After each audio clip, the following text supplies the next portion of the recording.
raised in Minnesota, this rider's journey to racing Supercross is as unconventional as they come. In 2013, while most kids headed to Lorettas on brand new equipment, Jerry rolled up on a 1985 CR250, turning heads in the industry and proving to the motocross community that it's not all about the money.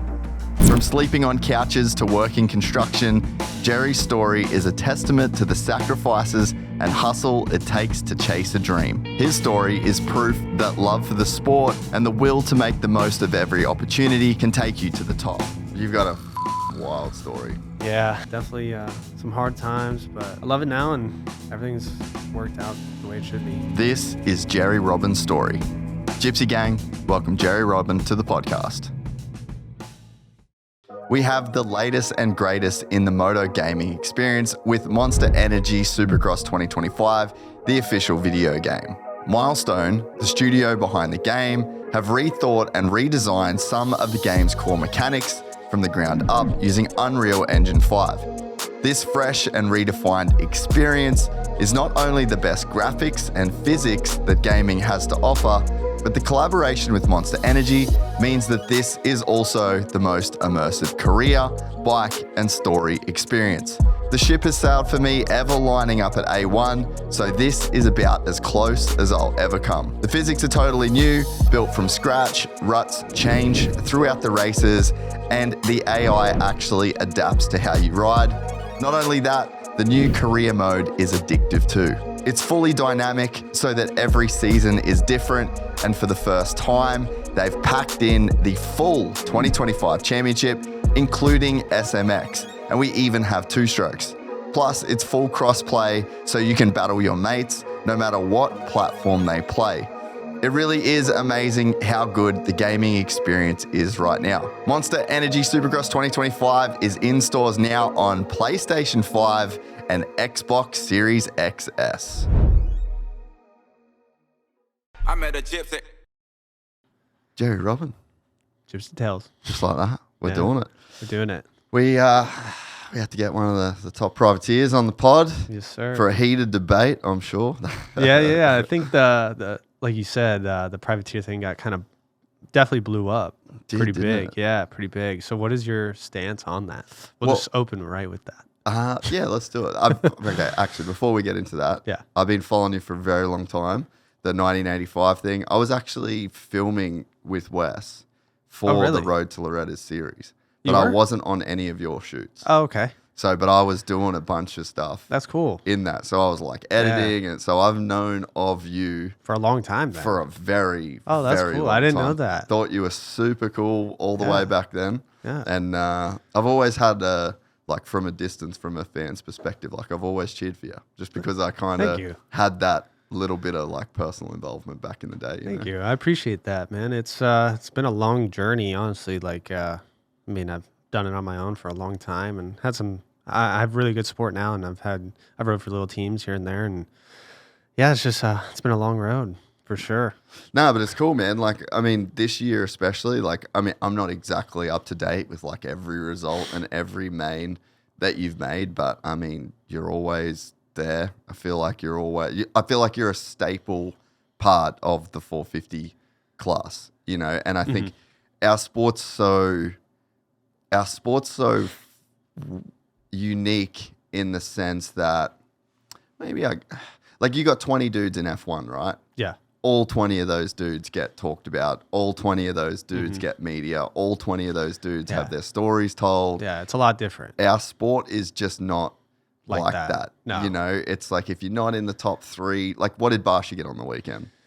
I don't fucking know. I don't even know. It doesn't get talked about. And that's Justin Barsha. Amazing rider. Yeah. Amazing performance. Yeah. Doesn't get talked about. Yeah. So, or even like Mookie, I mean, he passed me. I was going to say that as well. I think it was like lap 3. I think he got eighth. Did he get 8th? I don't know. I can't remember what he came back to, but he was ripping. Yeah. But he blew by me. Oh my God. But I was struggling pretty bad on Saturday. I'm not going to lie. No shit. Like the track was so gnarly, yeah, like dude. Especially living out here in California, you get in like soft rutted stuff with a lot of traction. And dude, I'm like fighting the bike. I was talking to Christian Craig. I was like, are you struggling? And he was like, did he race on the weekend? Yeah. Fuck, see? Yeah. Didn't even know. Uh-huh. You just watch the top 3 dudes, the top 4 guys. I know Chase Sexton, Ken Roxon, and Cooper Webb raced. Yeah. That's it. It's kind of funny, the TV, like they definitely don't show other stuff, which is, I mean, I totally understand. I mean, you got to see what's going on up front, but it would be cool, kind of like, get your stories told a little bit. Yeah. Stuff like that. Yeah. So. What was your take on my privateer take then? Maybe we start there. What do you think I was trying to say? Was that like 10 months ago? Fuck, it was a while ago, yeah.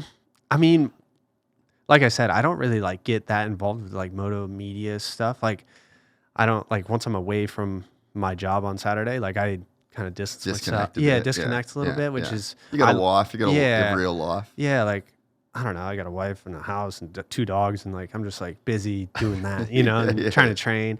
But I mean, I didn't think it was that bad because I do understand like at a premier level, like let's say F1 or even the NFL, like stuff like that, like everything's so by the book and professional.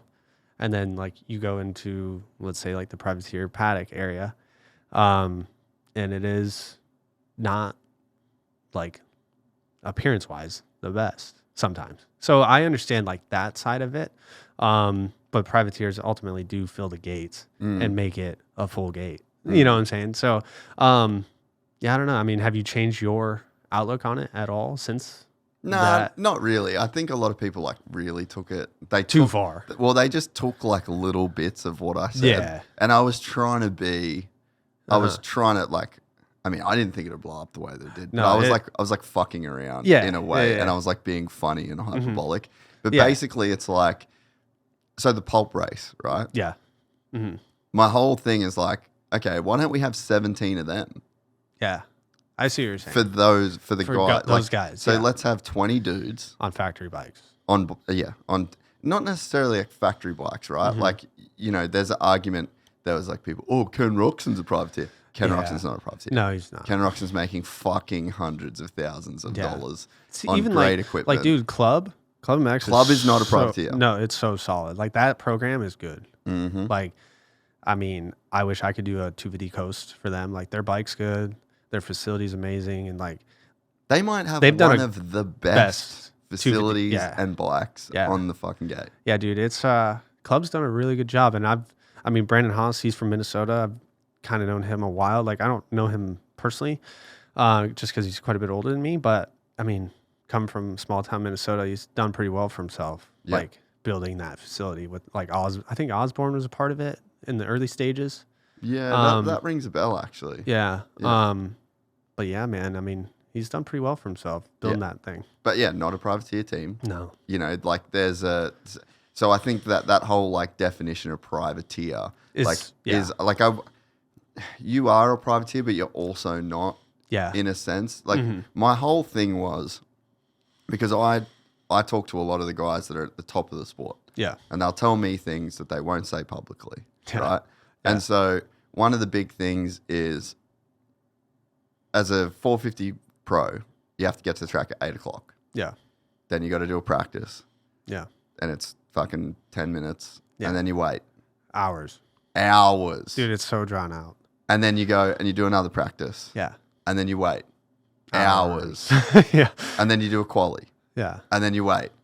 Hours. Yeah. And what's happening in between all that? I mean, you're kind of 450B. Yeah. 450C. Yeah. This, that. Then you get yours. Then 450B, 450, and then 250B. So there's these guys that take up like 80% of the time is spent on people that don't even make the thing that we're there for. So you're giving so much of the day time. And so much of the program and what it does. So the track maintenance. Then what does track work say? What do they say? Like we have a group chat. They're always like, well, we only got 5 minutes, So why? Because there's so many practices. Yeah. So my whole take on it was like, okay, I think we should rethink this whole structure of how we do this. Do we run a Friday qualifier? Yeah. Where it's like... Yeah, because we're there anyways. Yes. If you're like, there should be guys like, I mean, there would be a million ways to do this. And I think it would be cool. It would give us like a whole nother thing to follow. Like, it's just different. Who's pre-qualified?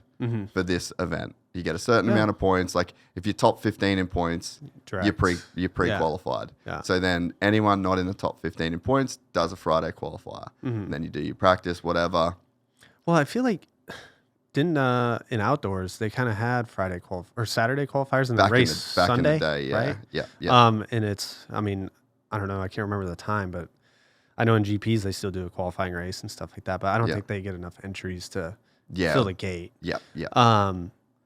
But yeah, I don't know. I mean, it's not like a foreign thing. Like they've done it before in outdoors at least. But I don't know. I mean, it's just a different way of looking at it, I think. And so like you get those guys that say, dirt works, the tracks are fucked, there's not enough time. And then, guys are getting hurt. Oh, well, guys are getting hurt because the tracks. Yeah. And then you got Chase or Coop that are like, they basically spend all day in a motorhome. Yeah, dude. It's just in there, away from the fans, not talking to them. So they're doing nothing. Yeah. All Honestly, day, dude, every day. They can get rid of free practice. Like, we're good enough. We hit everything first lap anyways, almost. Yeah. Like, besides big rhythms, like, but triple finish line, sometimes we triple rhythms first lap, not even, like, looking at the track. It's crazy. You know, like, it's just, like... Just muscle memory. Yeah, muscle memory. So it's, like, I do think... they could probably get rid of free practice. Yeah. Even just like in COVID, they gave us 2 sight laps. And I liked that. Just like force everyone to roll 2 laps, kind of get a look, and then go. Yeah. Yeah, so I think then, you've got this like media component where the guys don't do any media.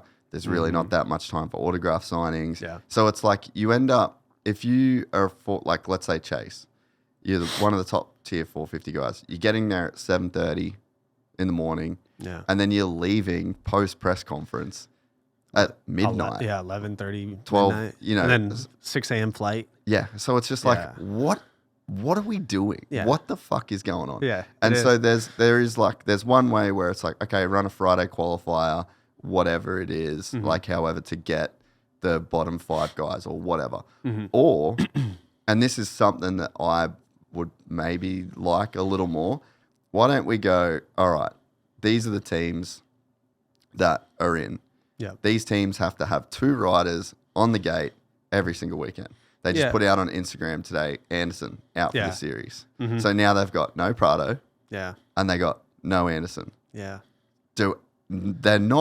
There's no obligation for those teams, which are actually going to be at the race, to even put a guy on the truck's there. The truck's there. Yeah, they have the bikes are there. Yeah. But no one's riders. riding. Honda for the last 6 weeks. Yeah. Trucks there, 2 bikes are there, no riders. Yeah, and I talked to Lars a couple times. I bet you did. Yeah, and he actually showed a little, like, he was very nice to me in the truck. He's a very nice very person. nice. Yeah, yes. like, it kind of, like, caught me off guard a little bit. Like, he's very personable. He's so nice. Yeah, he's dude. a super cool dude. Yeah. And talk to him about ice hockey and just go. Okay. And, yeah, I mean, even Kennard was there and stuff like that. Like, it was a nice little conversation, but I was kind of surprised the Dino thing took that long, because he told me back at Arlington, Dino's for sure doing it. Ah. So he told me, what was that, round 6? Yeah, right. Something like that. Yeah. And I was like, well, if you're going to do the second bike, just let me know. Like, it's like an easy. I'll be there tomorrow. Yeah, like, it's like, if you want to do a test day, I live in Marietta. Like, I'll be there. Yeah. And yeah, I mean, nothing came of it, but at least I tried. And for me, that's big, because I've been pretty, like, introverted. Like, I kind of don't put myself out there. I just, like, show up, do my thing, and get out. Yeah. And so yeah, even me doing this is like kind of unusual for me. So it's kind of breaking out of my shell, but it's good for me for sure. Oh, in this day and age, you kind of have to. This is a good environment though, because it's literally just a chat. Yeah. But yeah, so you say to these teams, like, you have to have these 2 riders, and then if that's the case, Honda then has to go like, all right, we kind of just need to pay 2 dudes to ride for us, right? And speaking of privateers, Adam Antic now on the celly. So then you ride for 60 G's a year, guaranteed, factory Honda. Let's say it's factory Honda, right? Yeah. And you just every day you go to work. Yeah. Go to the test track. You need to do some testing. You need to do this. You need to do that.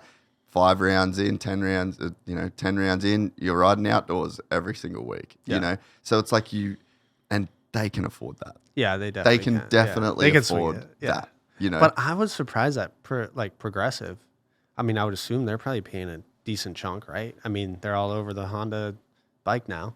And yeah, no bike on the track for a while. crazy, man. Yeah. So yeah, I mean, I would like to go. I would like to see that. Yeah. You know, to where there's just, and then the next best guys like you, like Justin Starling, like there's a bunch, and you could probably tell me who those guys are better than I could. But it's like there's a bunch of you guys that could then get paid Yeah. to be dirt bike racers. That stress is gone. You're testing, you're riding. And then I think that what should happen is there should be a feeder series that's not arena cross. Yeah. That's better than arena cross, where you guys are the focus of that series. Because when I go to the track, I watch you ride, right? It's just you there. I'm like, Jesus fucking Christ, there's no one faster than Jerry Robin. Yeah, I know. From my perspective. Yeah. But then Chase Sexton rocks up and he's putting a couple seconds on you. Yeah. But still, you just, like, if that guy's not there and it's just you guys out there racing, then it's like, it's great racing and there's good personalities and the stories get told. And again, it's the nature. Doing media, all that. Yeah, totally. Exactly. I get that. Like, it gives someone like me, like, that's in 12 to 15 range of. Yeah, you're of winning races. Yeah, like, I would be hopefully up front. Yeah. And media coverage, interviews, a win, you know, something like that. Like, I mean, that's not, I mean, with who I'm racing, that's not going to happen. I mean, now. Yeah. You know, I mean, like Sexton is, and those guys are unreal. And I grew up racing Chase and stuff like that. And I don't know, it's just, like your perspective on it, like with the factory fill-in thing, like it would be interesting to see someone of, like, let's say my level of talent and speed on a program so structured. Yeah. To see, like, you know, can you gain a second? Because that is the difference between, you know, 7th, 8th to 12th. Yeah. Well, it's not much. And that's the thing, right? So like, and that's my perspective on it. Yeah. I genuinely do think that if you were on, let's say you're the HRC reserve rider. Yeah. And you're at the track every day. Yeah. Riding with them. And Lawrence's, then your bike goes, they wash it, they clean it. Yeah. The It's a big difference. They bring it back. You go home, you train, you rest, you sleep, you eat. And you're getting paid. And then you do it tomorrow. Yeah. And then the next day. Yeah. And then the next day. And then the next day. And then the next day. Like that, because we're talking, what's your quality time off those top guys? Depends on the weekend. Like, I struggled pretty bad on Saturday. Let's say like you like my best, absolute best your was Arlington. I qualified 12th. Can't remember the times, but I think it was 2 seconds. Yeah. Something like that. Like, when you think about it, it's like, oh, it's just 2 seconds. But in dirt bike terms, it's a lot. Yeah, it's a lot. But also for me, I'm sitting there. But it's possible. I'm like, dude, like 2 seconds? Like, I just ripped a lap. And I think Justin Hill, he was actually, I think, 8/10 faster than Chase that day. Which, that was just like a freak thing. So, he was doing, there was like a big 3 out of the sand. Yeah, and he was doing it. And he was greasing it. Yeah, dude. I did it twice, and it was so fast. Because you jumped over a tall one. Yeah. And you launched into the berm, and it was like really fast. Yeah, so, but I mean, that 2 seconds, like, isn't impossible. No, it's but not. It's probably very hard to make that time up with a complete lack of structure. And like, I wouldn't necessarily, I guess I'd ask you, like, how much different is your bike? Like, how much better are their bikes, do you think? I mean, I'm not 100% sure. I know, like, from my bike stock, my motor stock. Really? Yeah, and, like, there's a couple, like, chassis things that, I don't know, maybe I could try differently, like engine mounts or I don't know what they all change on the Star bike. But, yeah, I don't know. I mean, maybe ECU, it, like, definitely makes it more rideable. So you got a stock ECU too? No, I run an ECU, but the factory ECU, I'd imagine, like, with Yeah. like a real good start map or, I don't know. I mean, I know Justin Cooper's motor, I believe, I thought they said it was stock just because he likes it mellower. Yeah. But I know, like, Tomac, I mean, his stuff's fucking built. All Like, the way up. yeah, and he's just feathering the clutch, dude. It's, I don't know. It's fun watching him ride, like especially out at Yamaha last year. He came out, Yeah. and it was a lot of fun riding with him. I was actually like, I don't know. I'm a good practicer. I've never raced to my potential like at a race ever, and that's one thing. Like I actually started working with like a mental coach and stuff, and it's helped me a lot. Like I started, I think 2 weeks before the playoffs last year, and I whole shot at all three, and I beat Nichols and Wilson, and that like flipped. Was that at Charlotte? It was Charlotte. Yeah, I beat both of them, and Justin Hill. Yeah. And it was like, I mean, I was like, I did not expect to notice a difference. Yeah. But I finally like felt like I raced how I practiced a little bit. Yeah. And dude, the mental coach thing, like. So what's he addressing with you in? So it's a lady. She actually worked with Nichols when he won his title. Yeah, right. Her name's Kate. She's from lives in San Diego. She's from Canada. She works with a lot of hockey guys. Huh. But dude, it's like the most basic stuff. You just like structure your day, and every day you pinpoint it and you hit it, your mark. You know what I'm saying? Like she has you pick 3 things, and that's your focus. And dude, and like, I mean, it kind of just like helped. It was weird. That's crazy. Yeah, it's super basic stuff, but Yeah. it's helped me a lot. Yeah. And like, I feel like this year I've been way more consistent. Like even on tracks that I'm not feeling it, I've been able to make the main. Where I feel like before I used to just like say fuck it, kind of, and like not take the risk. But I've been able to like bridge that gap, like still be in control and like not feeling it, and just like get it in the main and get it done. So that part's been a big help for me. Yeah, that's cool. Yeah, so I guess like, just there's the bike, there's the structure, there's the stress that you aren't under. Yeah. It's 2 seconds, Yeah. but it's like, how good could a guy like you get after a year of being a reserve that. driver? And it's like, maybe you don't even get to race. Yeah. Maybe you have to go and do some arena crosses and like some filler stuff. Yeah. But even like riding during the week, like let's say with Jet or Hunter, like that already would make you better. Yeah. I mean, you're riding with the guys. Yeah. Week in, week out. I mean, I know from history of me riding with people like that caliber, I mean, it would help me. You. Yeah. Yeah. I mean, I've trained a lot with like Christian Craig, and I would say instantly it kind of changes like your perspective on how fast you're going. Yeah. And you kind of like, then you get to a race and you're like, oh, like I could do that. So it does help because like as a privateer, I'd say you're riding by yourself a lot. Or like me, if I go to public track, I'm usually the fastest guy. So it's kind of hard to gauge, Yeah. But yeah, I would say during the week, it would be cool to ride with those guys. Yeah. For sure. Yeah, so I guess that's like my whole, and it's a big, I think everyone took it as like, you don't like privateers, you don't, but that's not, I think it got taken out of context for sure. Yeah, but it's like, hey, they're not winning.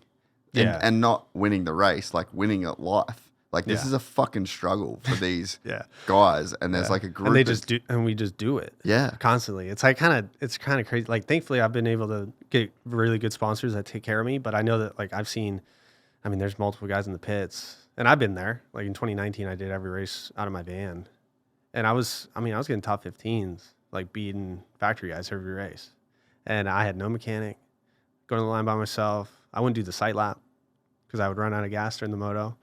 Because I didn't have the bottle to fill it up and stuff like that. But it's a grind, man, for sure. Yeah, and I think that there's 2 types of people that in the privateer world, right? Mm-hmm. There's guys where it's like, bro, just don't come here and do this. Yeah. Like it's not for you. Yeah. I don't do it. Yeah. I would love to be in a stadium racing Supercross. I'm just not fucking good enough. Yeah. So I don't do it. Like not everyone is going to be that guy. Yeah. And it's like, and I'm sure there's a ton of people that would want to drive a Formula One car or race a MotoGP bike. Yeah, that'd be sweet. But they've decided it's not going to happen. That it ain't for fucking you. Yeah. And it's like, then there's a hard barrier to entry. And then as a result of that sport can do certain things. And I think my frustration with the whole thing was like, I'll talk about comms or I'll talk about, these different things. And they're like, well, what are the privateers going to do?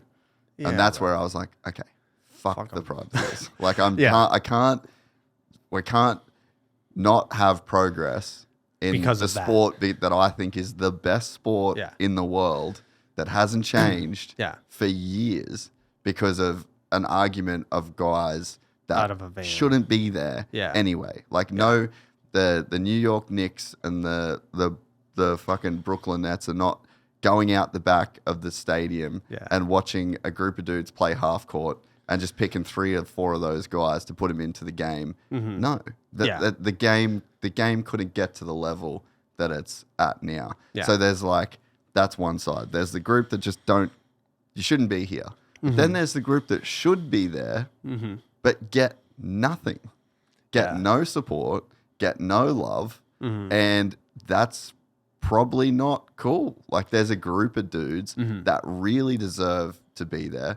They should be living a better life. They should have better opportunities. They should have better motorcycles. They should have better tracks to be able to ride. Mm-hmm. So then it's like a twofold problem. You know? Yeah. No, I get it. And I understand where you're coming from on that side. Cause this sport, the money should be better. And like, dude, it's a cool sport. Like you watch it. Like I went to my first baseball game on Sunday, the Mariners game up in Seattle. Yeah. And I was like, dude, these guys, like, I don't know if they have like a union or whatever they do. And I don't really watch stick and ball sports, but I looked up the minimum and it's like $760K minimum on baseball. And I'm like, bro, what? That's so much money. And that's more than any top 250 guy. And what risk are they taking? A lot of them don't even play. Some of them don't, and they're making that kind of money. And it's like, I understand it. Baseball's a lot cheaper to get into. You buy a bat and mitt and get your kid in it. And motocross has gone way too expensive at like an entry level, I think. Yeah. But it's also just the economy and the way it's going. Yeah. But, man, it's pretty wild to see other sports like go how mainstream it is. And it's like kind of boring to watch, where I feel like Moto could easily be on like closer to F1 level if you do it right, which I think is where you want it to go. Well, and the thing is, so I was just at MotoGP on the weekend, right? I walked through the pits. Yeah. And every one of those riders came up to me to say, oh, really? What's up? Dude, that's cool. Love the podcast. Like, I love Supercross so much. Mm-hmm. Like, what do you think about the race? Who's going to win the championship? Mm-hmm. And that's Fabio Quartararo. Yeah. 17 million euros a year. Yeah. Thinks that Jet and Hunter Lawrence are the coolest, gnarliest dudes. Everyone in F1. Yeah. Everyone in the F1 garage. Like, and it's kind of the thing that frustrates me. Like, I'm at the UFC. Yeah. UFC fighters. And they all think Moto's badass. Thinking it's the best. Yeah, even Sean Strickland's like at Paula and shit. Yeah, yeah. Sean Brady just beat Leon Edwards, beat the absolute piss out of him. Mm-hmm. Froths Moto. Really? Loves it, dude. Yeah. Dominic Reyes loves Moto. So it's like... it's well known. Yep. Like other athletes respect it majorly. Yep. It's just like, for whatever reason, it hasn't taken off to that next step. Yeah. So, and that's just, there's a level of frustration that comes from me when I'm like, I'm out in other sports and I'm out in other places and I see the reception. Yeah. And I'm like, it's not matching where we're at.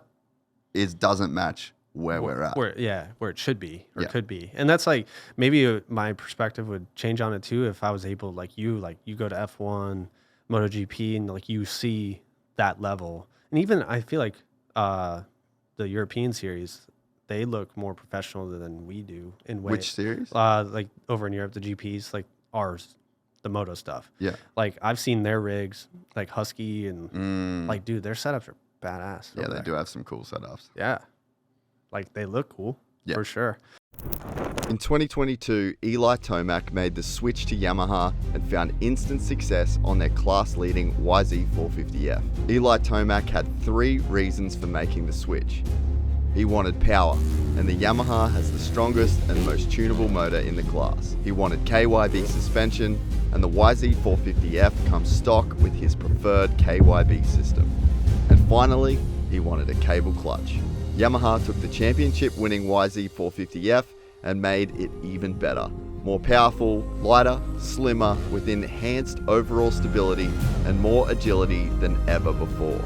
The 2025 YZ450F is available now in both Yamaha Blue or to really look like Eli Tomac, it's also available in the Monster Energy Edition.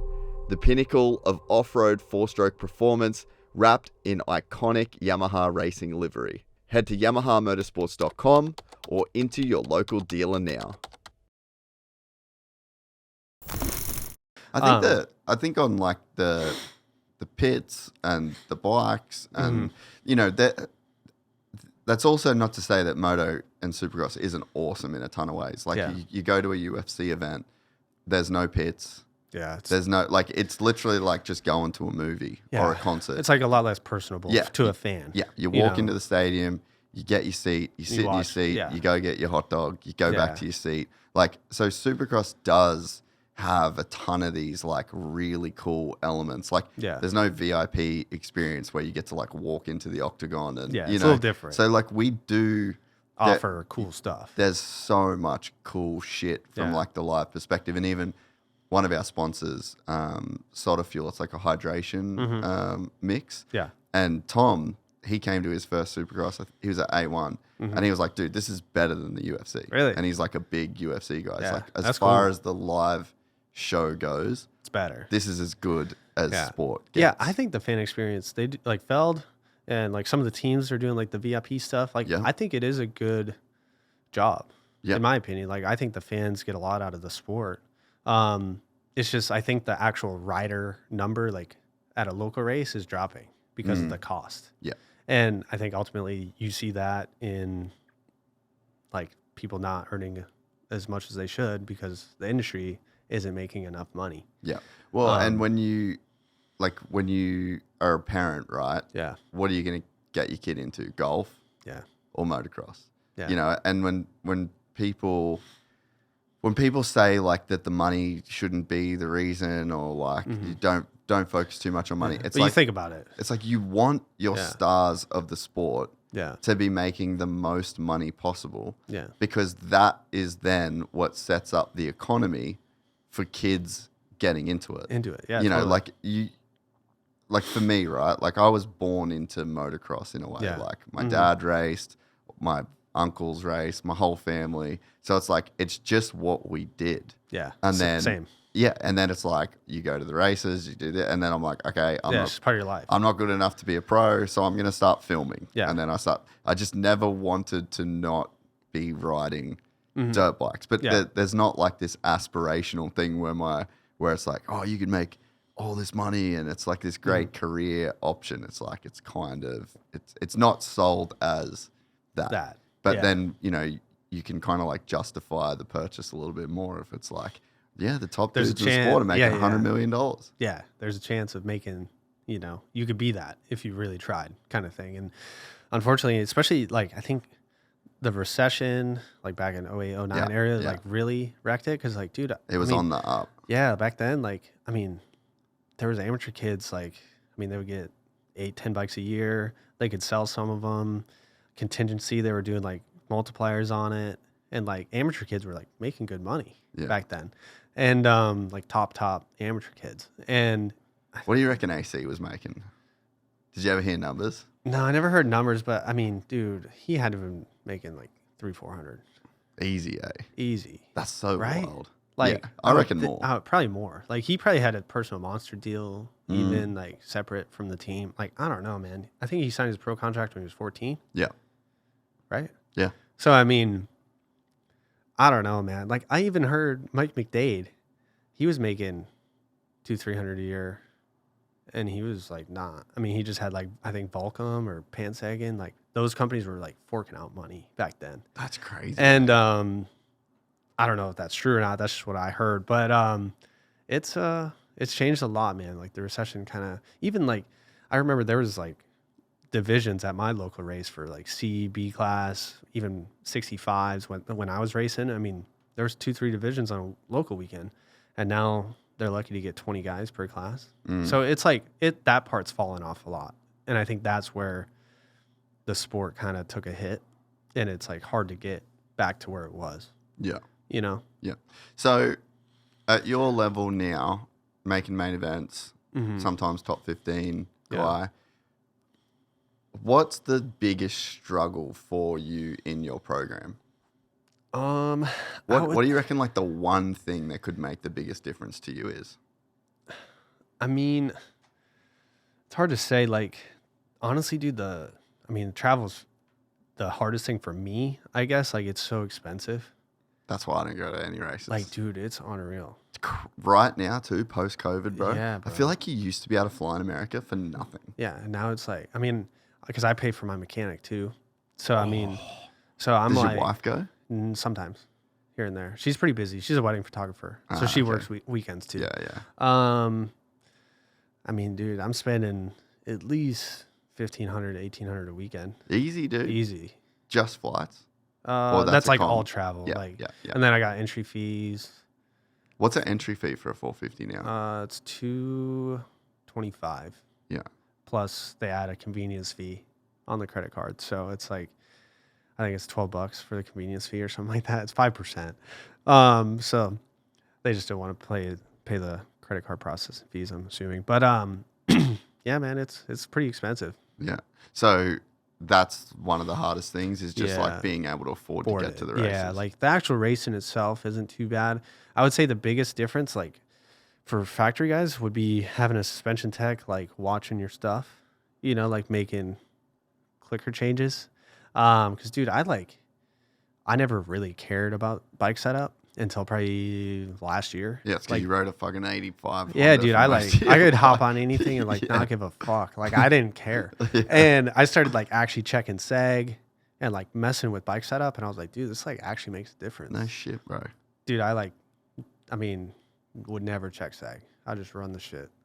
And I would say like crazy. Yeah, now I check it every race, and like I'm like way more to a T, and my results got better. So like, I mean, now that I started caring more about that stuff, and I would say like maybe took it more like a job kind of thing. It's just I've gotten better with it instead of just trying to have fun and like enjoy the sport, which I still do, but I just started taking it more like my job. Yeah. And because it is, I mean, it's my income. Yeah. So that's helped me the most, is just really locking in and knowing what I want out of the bike. Yeah. So that's helped a lot. I think that would be like, let's say you do like this, you're a reserve rider for HRC or whatever, right? Like that would be one of the biggest changes is you would just have a guy there. You could try all of these different things, probably ride Jet's bike, ride Hunter's bike, see what they like. And because that's the biggest difference. Like even for me, when I'll go ride, I ride my bike and I'm like, yeah, it's sweet. It's what I know. It's what I'm used to. Then I jump on someone else's bike. You love it. And I'm like, oh, this is like the forks. There's so much rebound on the forks. Or even like bar setup. I've hopped on my buddy's bikes and I'm like, dude, what is this? Like, I want these bars. Like, they're kind of nice, And it's just funny that like sometimes you don't think about that stuff. Well, and especially if you don't have an option. Yeah. Like if it's just not, you're not changing your bars ever. Yeah. You're just like running it. Running what you brung. Yeah. So, to have the options to try. to actually be able to do that stuff, like surely, that's what I'm saying. Like surely there's time on the table for guys like you to, really start to step up with small kind of gains because it's like if you're not even out there, I've always heard like people always like talk about factory transmissions and stuff like that. Like I've never ran one, but they say it's like unbelievable how much easier it is to ride. Well, you just got to think about like especially like a whoop section, like not shifting to fourth when you can stay in third and get a better drive out of the turn. Like for me, like I'm like in fourth, clutching it, trying to get enough speed, kind of thing. And then like a lot of those guys stay in third because the third pulls longer. Yeah, and it doesn't run out. Brayton reckons he's not a fan of the 4-through whoops. Really? Yeah, he reckons it's like kind of an old idea. Yeah, he reckons it's just not the move. Dude, he was like one of the best too. Yeah. He was sick. You should ask him. Yeah, I should ask Brayden. He's actually like, he's given me a lot of compliments this year. He's the best dude. Yeah, he's cool. Have you ever spoke to him? Just on Instagram, but not in person. Go talk to him. Yeah, he should be. I mean, we're both from the Midwest. He's from Iowa, so we can talk to him. Bullshit about that. Good dude. Yeah, he seems cool. Yeah, really, really good dude. Yeah. I'm sure he'd talk to you about the whoop thing. But okay. I heard. So he'd be a third gear guy. I think so. Just come in wide open. Yeah. Yeah. Dude, he would hit whoops so fucking fast. He's crazy good at it. Yeah. And it's funny because, you know, you hear like different techniques, like, oh, you got to be like on the balls of your feet. And a lot of photos I've seen of Braden is like he's standing on the middle of his feet, just hammering the whoops. You know, like it's just funny, like different styles or finger on the clutch, no finger on the clutch. He's finger on the clutch. Yeah, for sure. I have to. Yeah. I ride with like my fingers don't leave the levers. I'm the same pretty like much. front brake and clutch. They're just resting there. So I've just grown up like that. Yeah.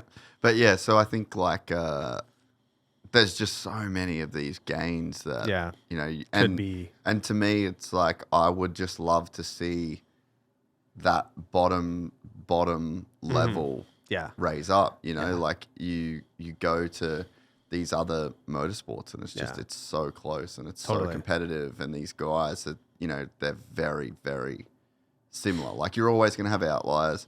You're always going to have those 2 or 3 dudes that always kind of rise above everybody else, no matter where what, you go. No matter what. It's just that's just motorsports. That's the nature of motorsport. Yeah. But it's like there's definitely a way to like bridge that gap, raise the floor. Yeah, I agree. In comparison to the ceiling, and then that helps everybody. Yeah, you know? and it makes the racing better because everyone's closer in speed. Even like, dude, the 450 class right now. I mean, I'm battling like Craig and Nichols around that group, and dude, like, I feel like we're hauling ass.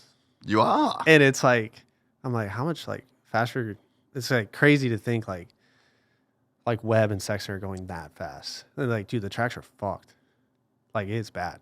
I was talking to Kenny because he went to MotoGP. Yeah. He got a fucking red eye, dude. Oh, really? From Seattle. Yeah. I saw his post there. It looked cool. Yeah, posted with Ducati guy. Yeah. The boss of Ducati. Yeah. Wonder what's going on there. Yeah, I know. So, yeah, he got a red eye. Landed at like 8 in the morning, straight to the track. But he's like, bro, the track was fucked. Fucked. Yeah, up. that was like, I thought it was worse than Indy. And Indy's usually pretty bad. Like, but it looks so good on like when they pull the covers off and you're like, oh, Seattle's going to be prime. Yeah, no, I mean, the crew did a good job. Like, like, it rained a lot. Like, the tracks this year have been night and day better than last year. Dude, last year was last year was rough, man. But, yeah, I don't know, man. Seattle, I've never had a good Seattle. And I wouldn't say Saturday was good because I struggled pretty bad, but at least I was in the main finish and, like, no crashes, really. I did land on a tough block and kind of jacked my wrist up. But, in practice. But besides that, like, it was one of the harder tracks I've raced. Just because, like, you could still jump stuff. But it didn't slow it down. Yeah, like, Indy, it's like, so bad that you just double shit. Yeah. But I don't know, dude. I thought the track was insane. Like, it got rough like an outdoor in some parts. Like, the braking bumps were big. And on Supercross shit, I mean... And you can't change it? No, you're in the race. Yeah, so it's like... You're locked in. Yeah. Like, that was my biggest thing. I actually went from air forks to spring forks this week. Thinking... Oh, you were running the air KYB. Because it's, like, so rigid. And I think when, like, the pace slows down from our normal speed, it's too stiff. And I think that's where... I'm hoping I'm going in the right direction. But I rode with it yesterday at the Yamaha track, and which is also not a good comparison because it's like concrete here and it's supposed to be rutted there. But we'll see. I don't know. That's like another thing too, is like the privateer and factory difference. It's like they can probably make a fork change 100%. You know, or a shock change in between practices just to see. They are. Yeah, they are all the time. Yeah. And that's like, and Dartfish. Do you know what I'm talking about? The software? Yeah. They do that. And that's probably a big help too. Like, well, just having footage of film. Yeah, dude. Every single practice there's someone filming you. Yeah. And then filming like Jet or Chase. Like, you know, they took this rut and it was 0.1. And it doesn't sound like a lot, but that's the difference between fifth and first. You know, a couple tenths, a lap. Yeah. So it's, I don't know, man. It's the gap. I feel like the amount of guys going that speed, I think the more guys, like the depth has gotten better in the last couple of years. Like everyone's 100%. Everyone's going fast, man. It's impressive. So what's your program look like? So let's start preseason. You got a few months to Anaheim. What do you have to get ready? What do you got to put together? What's your responsibility? What's the responsibility of your team, Yeah. quote unquote? Okay. Sure. I do. I mean, I do pretty much everything, man. So I build my own practice bikes. Essenson, Yamaha. So all right. So let's slow down. So you build your own practice bikes. Yeah. So, when I get a brand new bike, it's to the frame to like assembly lube everything, grease everything. Cause from the factory, it usually comes dry. yeah. So And that's you personally doing that. yeah, like I framed a bike, Monday or Tuesday, something like that to rebuild it. So I do like more than the average rider. And like even a lot of privateer guys like don't know really how to work on their bike kind of thing. But yeah, I mean, I just like, I grew up with no money and like, you just had to figure it out. Like I never had a mechanic. I do now, thankfully. My buddy Matt, he works at Race Tech in the motor department. Sick. Yeah, and he rebuilds all my motors and stuff like that. So I'm not doing like engine work or anything like that. Yeah. Like I could rebuild a 2-stroke, but a 4-stroke, dude, I'm not. Yeah, no. I'm not That ain't messing with worth that it. shit. No, Yeah. that ain't worth it. Yeah, I don't know. It's too risky. Yeah, way too risky. So, but for me in the off season, yeah, I get my bikes usually 2 or 3 for a season. And do you get help from Yamaha? Yeah. Yeah. Yeah, I get help from Yamaha with like a parts allowance. Yeah.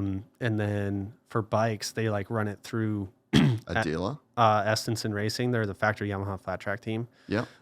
So Tim, he's the owner of that. And how I met him was my wife was friends with his daughter. And we were at his house. It was like 2023 Supercross season for Phoenix.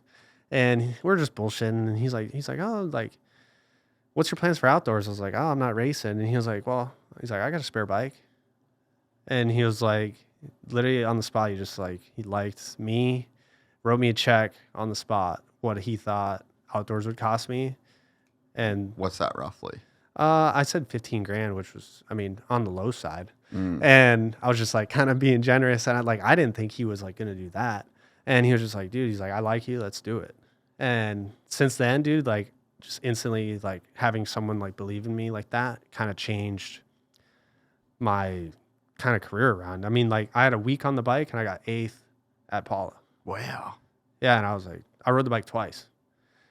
So, and yeah, man, I mean, that guy has like truly changed my career. So what's his name? Tim Estenson. Yeah. Yeah. So so what's his business? What's his he whole started deal? a logistics company in, I think it was 01 or 2000 or something like that. And he sold it in 2017.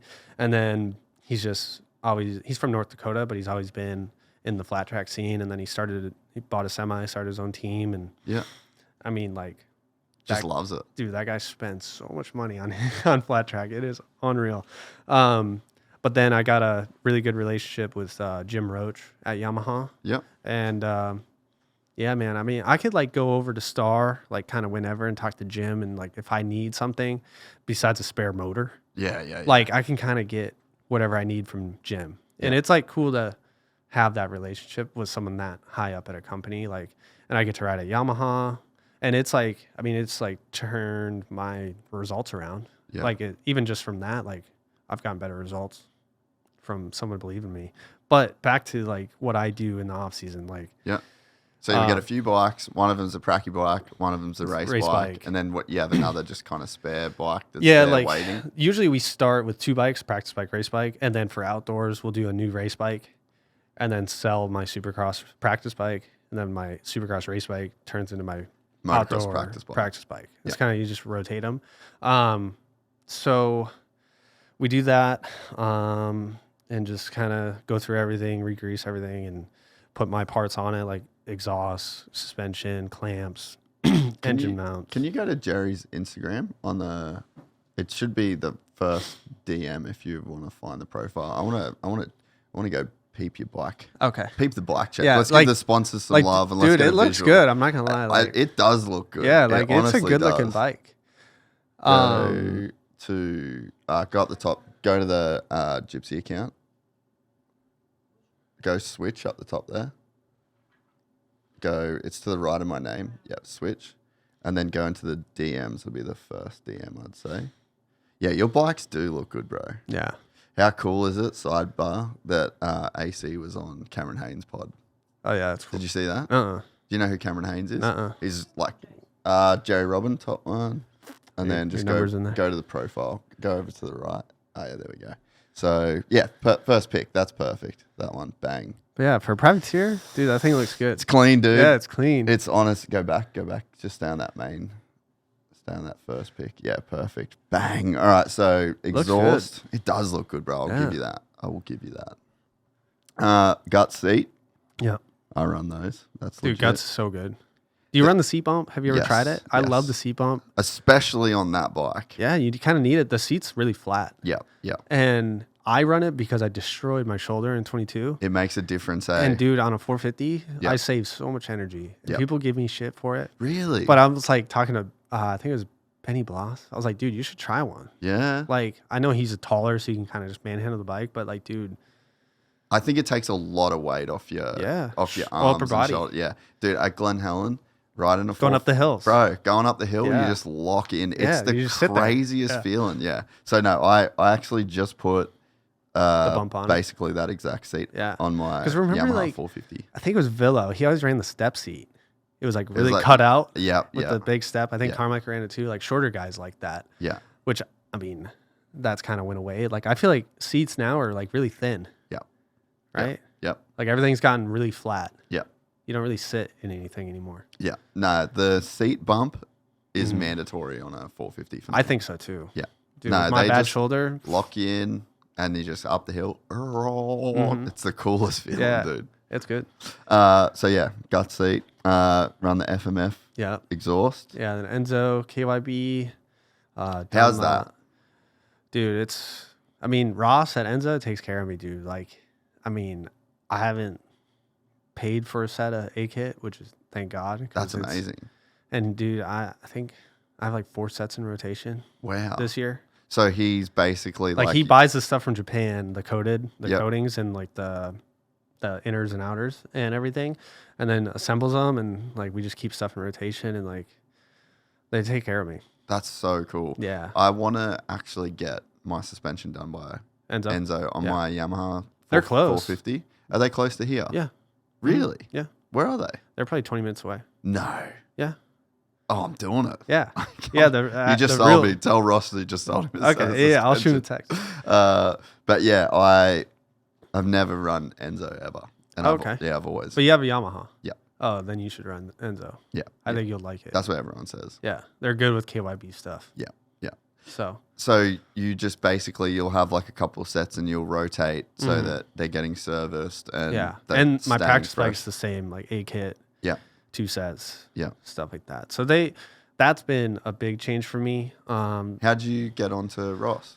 Dude, honestly, it was kind of like I just switched to Yamaha and I texted Ross because I rode for the Blue Buffalo Yamaha team in 2017. The Slater skins, the shields. Yeah. So how was that? Yes, it was interesting. Yeah, I bet. But so I was like, hey, I'm on Yamaha now. Like, kind of like, what are you guys thinking? And at that time, Michael Lindsay, he knew I was switching to Yamaha after Supercross because I told him a little bit about it. And he was like, I think he pulled a set off his bike because it was like the time crunch because I only rode the bike twice. And it was 1 weekend off between Supercross and outdoors. He was like, I'll just get my stuff done for you and have Ross do it. And then it kind of just turned into Ross. You know, I did well. I got 8th at the first round. And he was like, dude, he's like, we'll just get you uncoated stuff. I was like, all right, sweet. So it was kind of just, if you're in the main or getting good results, he'll provide it. That's so cool. Yeah, Ross is cool, man. Man, he must help a lot of guys. Yeah, he does. Yeah. Yeah, that's he get like, I don't know, he's really cool, man. He's very invested in the sport. Yeah. And I think he likes guys like me, like doing it on my own against the factory guys and stuff. And I don't know, he's a cool dude. Yeah. No, that's awesome. So running the Enzo, the motor, it's like pretty much stock, you said. Yeah, it's all So you stock. run the Hinson clutch. Yep. FMF pipe. And then I have a XPR ECU. Okay. Do you do the dual injector thing or the KTM injector? No. Have you heard that that's a thing? Yeah, I've heard it's a thing, but they're so good stock though, really. Dude, it's too fast. It's crazy. Yeah. Did you hear the clip of Eli being like, it's not fast enough. It's too slow. Yeah. Just like, but dude, he's a freak, bro. Full alien, dude. Yeah, he's gnarly. Like, I don't know. I talked to Eli a couple times at Yamaha last year, and Such a nice dude. Yeah, he's really cool. Like once he breaks out of his shell a little bit. Yeah. Because a lot of people they're like, oh, he like doesn't speak and stuff. Like he kind of does look pissed off all the time. But I just think it's him. Like, He's just an intensely focused guy. Yeah, totally. Yeah. And I mean, he's just dedicated to what he does. I had Rob Warner on the pod like 2 days ago. Do you know who that is? So you know that mountain bike commentator? Yeah. That's like, Danny, you know that. The downhill guy. Yeah. So he was in here. Oh, cool. And he raced with John. Oh, no shit. In the 90s. They were teammates on Giant. Dang. And he's like, did he ever beat him? Because John was like next level. Oh, I mean, he won. Oh, he won. So he would have had to have beat him, you know. But he's like, dude, Eli is the same as John. Yeah, they're just the same guy. Yeah. Just intense, focused, wants to win, you know. Yeah. Because honestly, at Yamaha, I don't think John ever said a word to me. Really? And he was just the pitboard guy at the time, like helping Eli. Just so And I don't think John ever said a word to me. Ever. Just business, bro. It was actually funny. Like I was kind of nervous to talk to him because like Eli's probably been my favorite. I've never told him this, but he's probably been my favorite rider since like 2008 or 9. Yeah. Because dude, I remember I wanted to ask him this so bad if he remembers. It was, I think his last B class race, amateurs, huge mud race at Loretta's, and I think he lapped up to 4th. Like he looked like he was riding a completely dry track. And just fucking hammering on the Honda. It was like the dual exhaust Honda. Yeah, so I think it was 08. Yeah. Dude, that was like, me and my dad were on the grandstands like by the finish line. And I was like, what did I just watch? I was like on 65s. And that was probably the moment where it was like, that was my first memory of Eli Tomac. That was beast mode. Yeah. That was the like, first time you ever of saw my beast mode. experience seeing it. Yeah, and like, he's always just been like one of my favorite riders. So riding with him at Yamaha was like it was cool for me. And I remember one of the first things he says to me, because I was like actually pretty close to him in speed at the Yamaha track. And he comes over and he's like, so what's your deal? And I was like, what do you mean? And he was like, you're not, because last year I didn't make the first 5 mains, I think. And he was like, you're not in the main and like, you're not slow. So what's going on? Like, you should be like 10 to 12.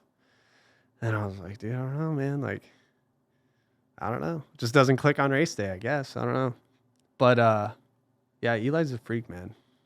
Like, it's fun to ride with him. And, like, just burning the clutch up on a practice day. Hammering. Yeah. Yeah, he rides the same on a practice day. Oh, yeah. He rides like that forever. Yeah. Like, I would show up there. He would always start way earlier. And I'd pull up in my van. You just smell clutch. 8:30 in the morning. You just fucking reeks like burnt oil and clutch. Yeah. It's pretty funny. But, so yeah, good. He's a lot nicer than I think people realize. Dude, he is he's cool. So nice. Yeah, he's cool. Why, do you run a hydraulic clutch or the cable? Nah, I love the cable. Yeah. So actually, I know he's big on that too. I texted him the other night because GYTR sent me the hydraulic clutch. Uh-huh. So I took a photo of it and with the bike in the background. I was like, do I put this thing on? He was like, nah. And he's like, nah, bro. ARC cable clutch all the way. Yeah. And I actually had one of the ARC. Oh, really? And I was like, took the same photo and I was like, this one? And he's like, that'll do. Yeah. And it was like a straight. Mm-hmm. I'm just like, bro. Yeah. You're the fucking coolest. Yeah, that's how you are the coolest guy. Yeah, I just think he's cool, man. Like, he's just like, he's not on social media. He's just like a farmer. Yeah. Like doing his thing and he just gets the job done. Yeah. Just doesn't. He's badass. Just doesn't care about any of the bullshit. Yeah. I like that. It's cool. Yeah. It's rare too, you know? And it just. He's really old school. Yeah. Which comes from, I would assume, John. Yeah. You know? But, yeah, man. He's always been one of my favorites. I'm excited to announce our new partnership with the leaders in custom eyewear, SportRx.com. I've had to wear glasses since I was a kid, and my whole life the process of getting custom glasses made was just a hassle. Not only this, I've never experienced what it was like to do all of the activities I love with perfect vision, but that is a thing of the past. SportRx's whole goal as a company is to make sure that vision never keeps you from doing what you love, and I can safely say that they have completely changed the game for me. SportRx crafts your eyewear not only for your optimum prescription, but also for your sport, the environment, conditions, and specific lighting. I now have glasses for running, for mountain biking, for golf. And I now have glasses for my Oakley Airbrake motocross goggles. Look at these bad boys. The process of getting my glasses made and delivered was extremely simple, and the emphasis that the team at SportRx put on quality and customer satisfaction is second to none. They even offer a free remake and return policy if you're not completely satisfied. Every now and again, something comes along that completely blows my mind, and SportRx has done that. You'll see me wearing a host of new glasses if you follow the podcast, and you can be sure that they were crafted by the team at SportRx. Head to sportrx.com or click the link in the description to find out more.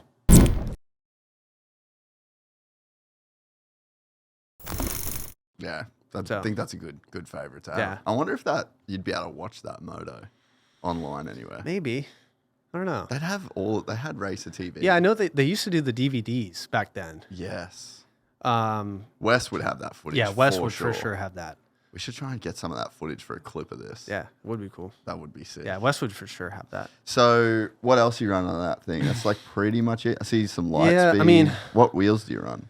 W. Yeah, standard. Yes. They're the best. Yeah, and then SKD Graphics, which Dude, Aussie company. Dude, they're Sam. Yeah. Is legend. Fucking man, dude. He takes care of me so good. Like, that's awesome. I met him once finally. But dude, he's just no bullshit, gets to the point, gets it done. And he's like one of the most reliable people ever. And the bike looks awesome. Great. Yeah. Do you what offset are you running? 20 for So Supercross. Smaller? Yeah, tighter, but I run the FCP race cups that rake it out. Yeah. Like actually change the degree of the fork. Yeah. Which helps the Yamaha a lot. Yeah. I haven't got them in my Yamaha yet. You'll love it. I got them in my Honda 450. Yeah. Completely changed the bike. Yeah. Dude, I think the new stuff, like they're getting too like narrow. Well, that and like they're too focused on Supercross. Where like this thing, I know when I go east, I have to change like a lot of my setup because it's really front end heavy. Like kind of not twitchy, a little twitchy, but I had to go quite a bit stiffer on my forks for East Coast outdoors. Yeah, okay. It's stiffer on the forks. Why stiffer? Just so it doesn't dive. There's already so much weight on the front. Right. At least that's what I feel. Yeah.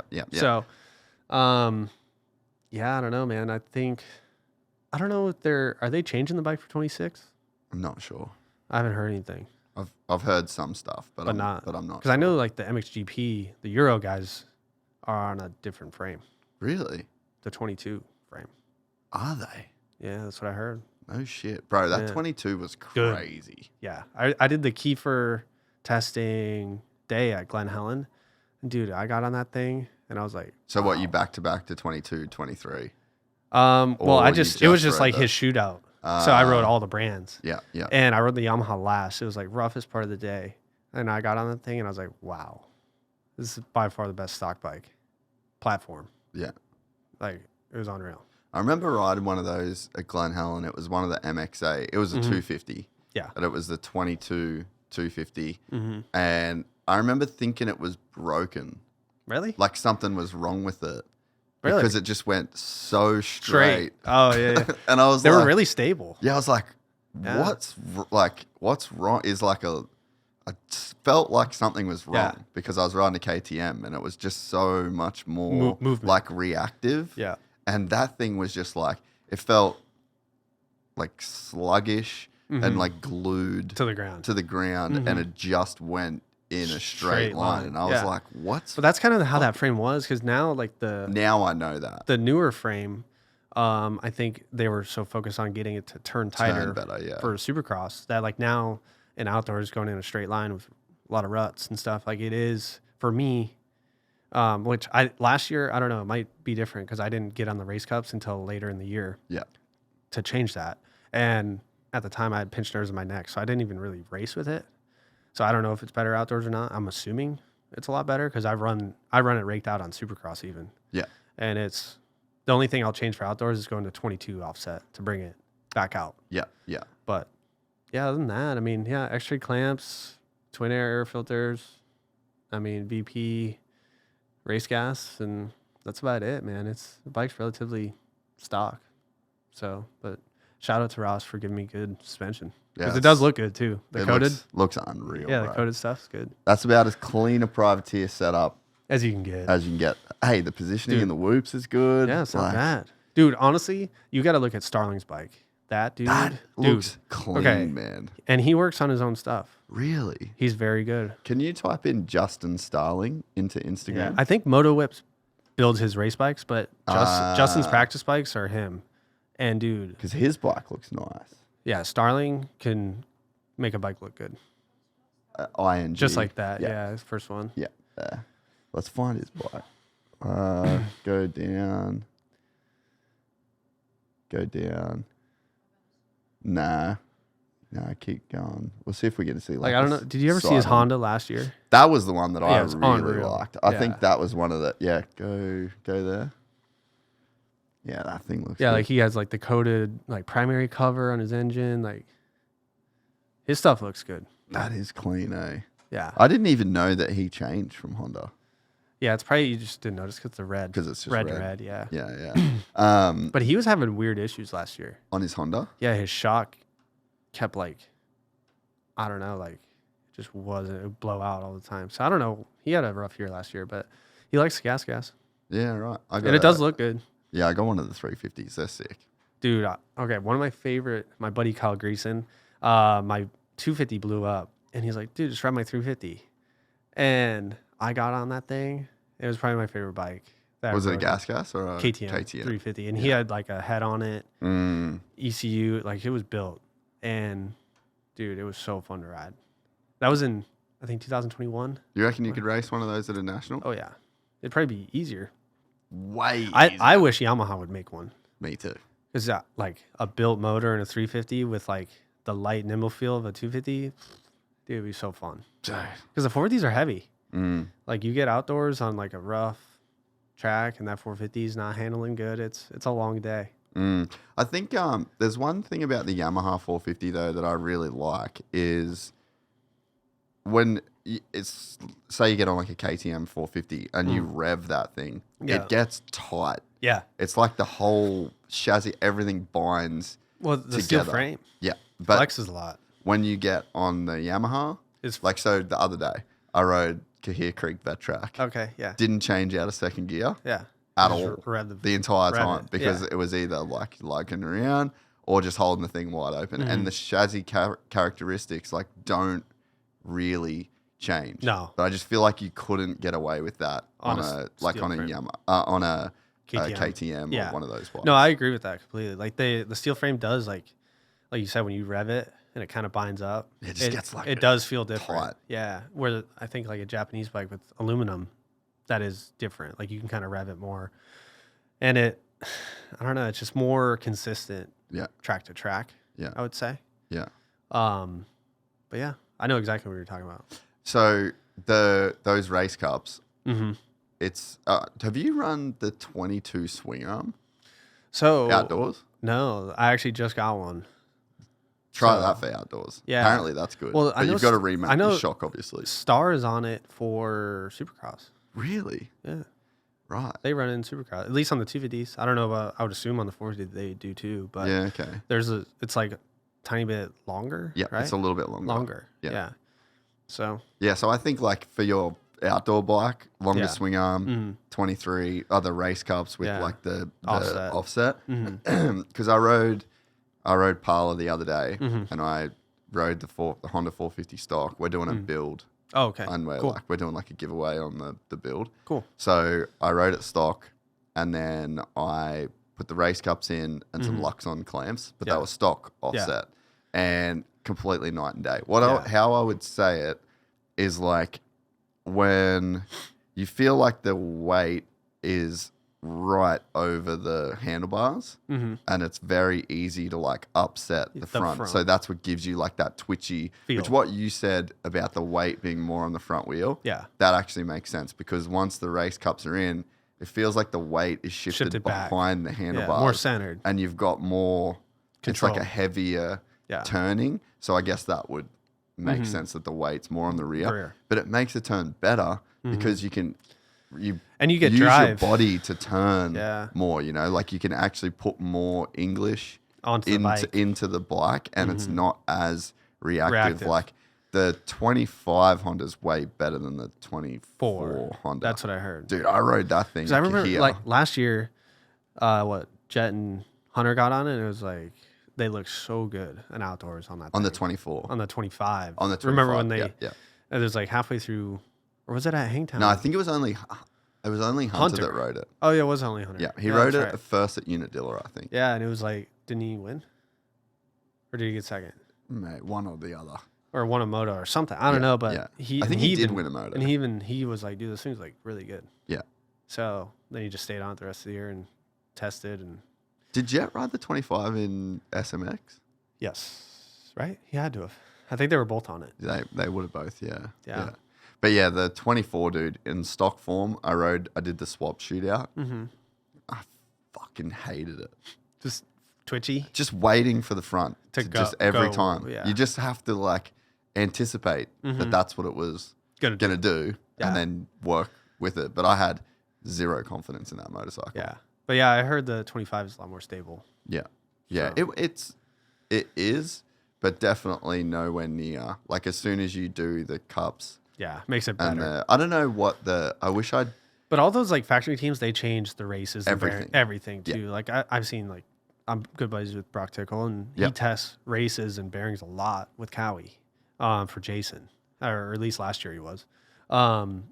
And yeah, I don't know. It does make a big difference. That was like one thing that I was surprised to like starting to learn how to like set my bike up. Like, dude, on Supercross, you can feel the difference between a torque setting on a chassis bolt on Supercross. Like it's kind of ridiculous. Like you mess around with like 5 pounds more or 5 pounds less, and it completely changes how the bike feels on just like an engine mount.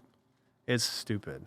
That's wild. Do you have engine mounts on your bike? Yeah, FCP. You do, yeah. Yeah. And you could tell the difference in those. Yeah. So if you try to get like the 8.5 mil thickness tie front mount, then you'll notice a big difference. That's what I've got the full set. Oh, you do? Yeah. Okay. Yeah, I'm like, Yeah, and it does make a big difference. yeah. I didn't back to back them though, so like I It's can't hard to even- tell. Yeah. I if you do couldn't it back to back, dude, it's like it's insane. Even like I said, like a chassis bolt torque. torque setting. Yeah, torque setting. Like even on your triple clamp bolts, you do 1 pound and it feels completely different. Yeah, that's wild. It's weird. There's some people that just fully don't believe in that. Yeah, I know, and I didn't either for the longest time. And then finally, someone got me to try it, and I was like, "Wait, this is like kind of weird." Like even like the swing arm pivot bolt, I loosened that up like 10 pounds, and it was like instantly the bike was better, and I was like, "What the hell?" There's Like, a lot going on. yeah, like, and that's where like the factory team stuff, like their suspension techs, that's what they care about.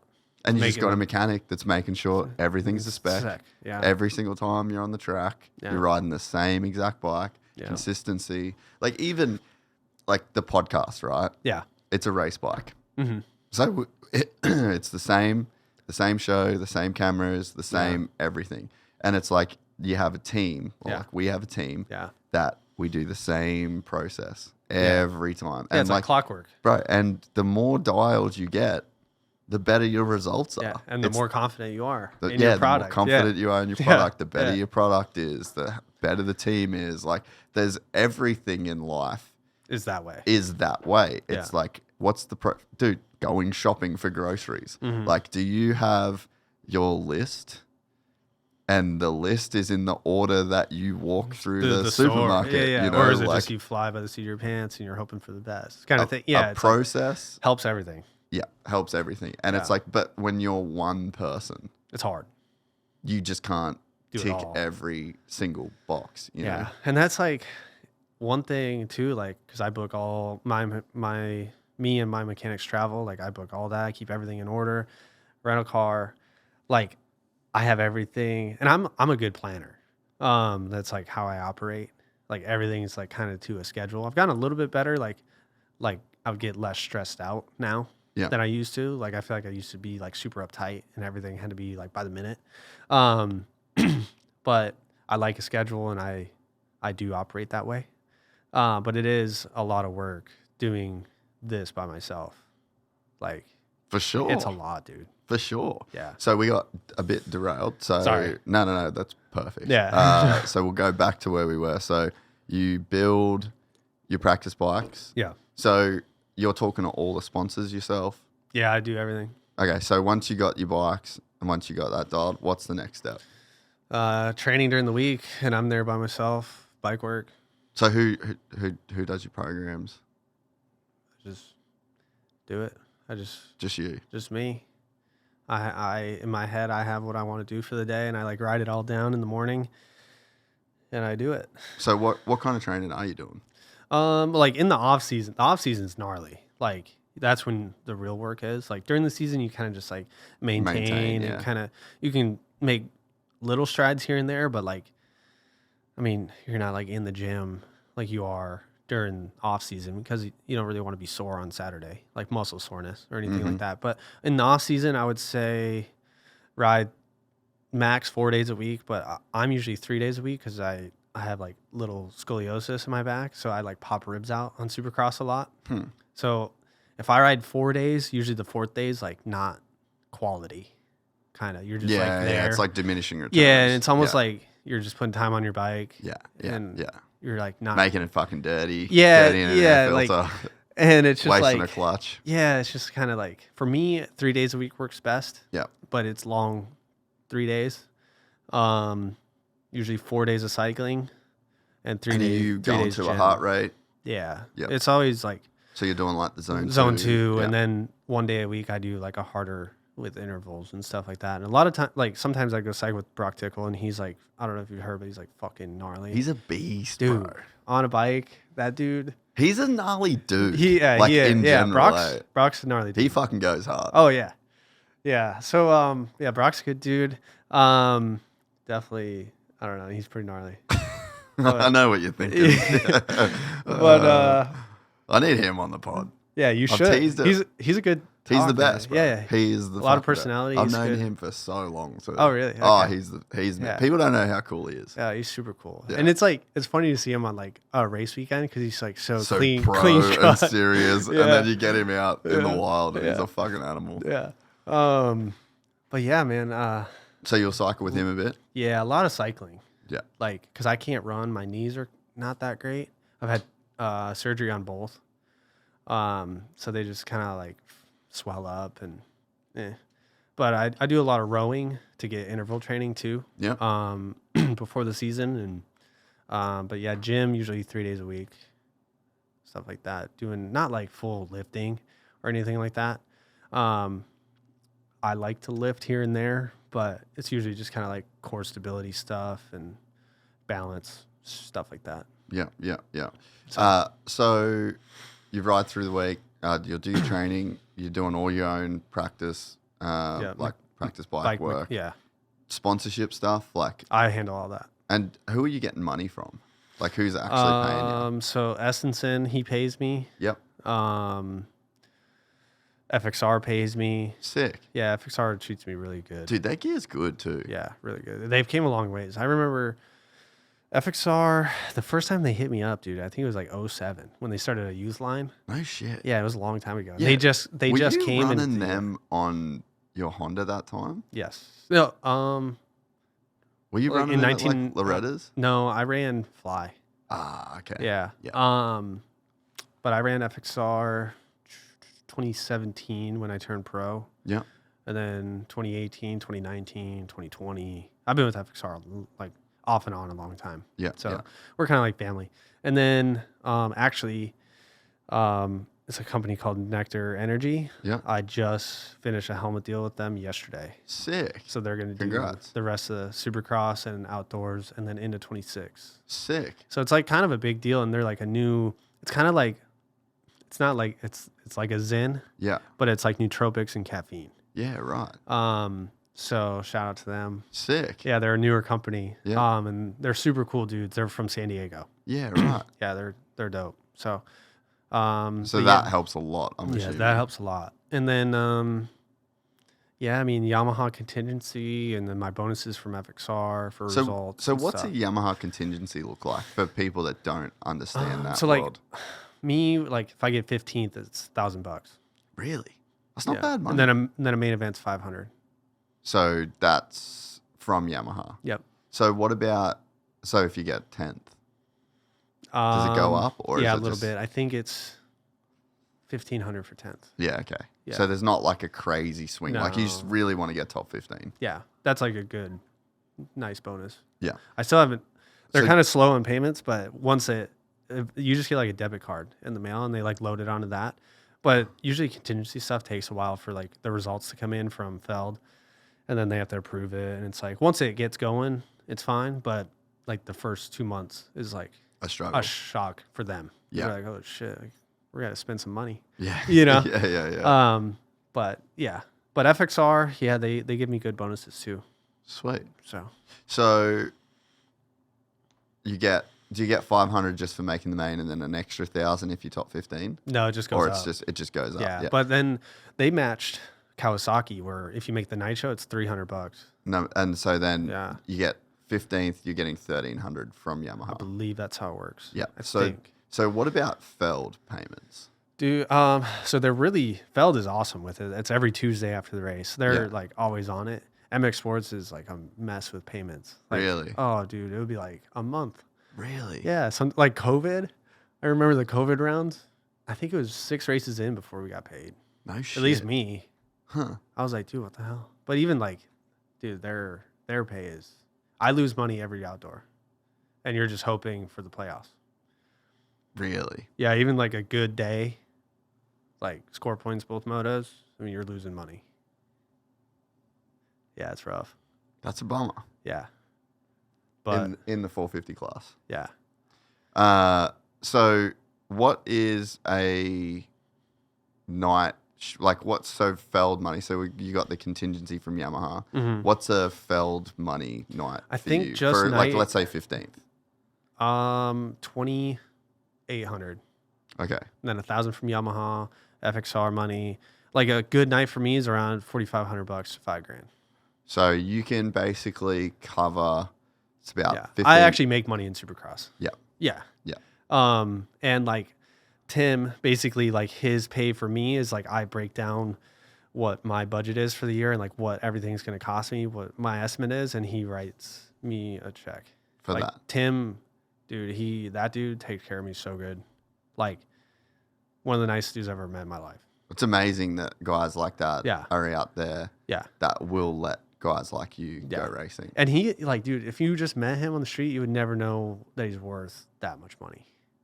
He's like, That's how a lot of them are. yeah. The real ones. Yeah. And he's like so personable, like will talk to you about anything. And like you get him going on like how he grew up in his personal life and he loves it. Like it's just like he's super cool dude. And I mean, when he started his company, he like was almost like gonna Said go nothing. homeless. Yeah, And he yeah. like it worked out for him and he made a really successful company. That's awesome. Yeah. So basically then with having a guy like that that's paying for your racing, Yeah. everything you make at Supercross profit. is profit. Essentially, yeah. That's good. Yeah. No, I do like the last 2 years, man, like with my sponsors and like I've really built a good relationship with everybody. Like they take care of me. Like honestly, it's like they've changed like my life with racing. So I mean, I give a lot of praise to them because without them, like I would have been, dude, every year I say, I'm like, oh, this is it. Like I'm done, you know? And like I even said it this year, like I was like, this is probably gonna be my last year because I had my knee surgery after the playoffs and I was like, oh, I don't know like how it's gonna go. And it's been my best year with the least amount of prep. Yeah. And it's just been clicking off week by week, like pretty decent results. So I don't know. That's awesome, dude. Yeah. And it's like, I think it's taken the pressure off me, like thinking Yeah. like, oh, I'm getting older. Like maybe it's time to like do something else. How old are you? 28. Eh. But like back in like when people were making good money, I'm old. Yeah, Like, yeah, exactly. Yeah. yeah. Carmichael, Stewart, they retired by 27. Yeah. Villo. Yeah. And now everyone's like mid 30s, you know? And like I heard Tomac, was he trying to get a 2-year deal? Someone at Star was like saying he was like itching for 2 years. Now. I'd believe it. And I'm like, Well, dude, I gotta. San Diego Eli Tomac. Oh my god, dude! It's like might be the best Yeah. Tomac ever. Ever him and Jet, dude. That race was so fucking sick. So sick. Yeah, that was cool. And that was like he didn't whole shot. He started 8th, passed Jet, and just ran him down. It was sick. I would be wanting a 2-year deal too if I was there. And then like to go out the way he did, like, Yeah. that's pretty rough. Brutal. Yeah. Really didn't even make a mistake. No, it's just Fucking Tampa, dude. Looked like the biggest shitbox of the track. So back to, because I whole shotted heat race at Tampa. And I right. made an idiot of myself. Oh my God, dude. So it's funny because I was like kind of struggling on starts. And I didn't even like practice this, but I messaged Phil Nicoletti before the night show. And I was like, dude, what do I do? What am I doing wrong? And he just like gave me a couple of things to try. Whole shotted. And I was like, I went in the first turn. Justin Cooper's on the inside of me. I didn't know that Kenny hit him. And I was like fully expecting to be second. And I hit the next section, like go double, and I'm in first. And I'm like, bro, what do I fucking do? And I'm like, I get through the first rhythm clean. I'm like, all right, like I'm going to go.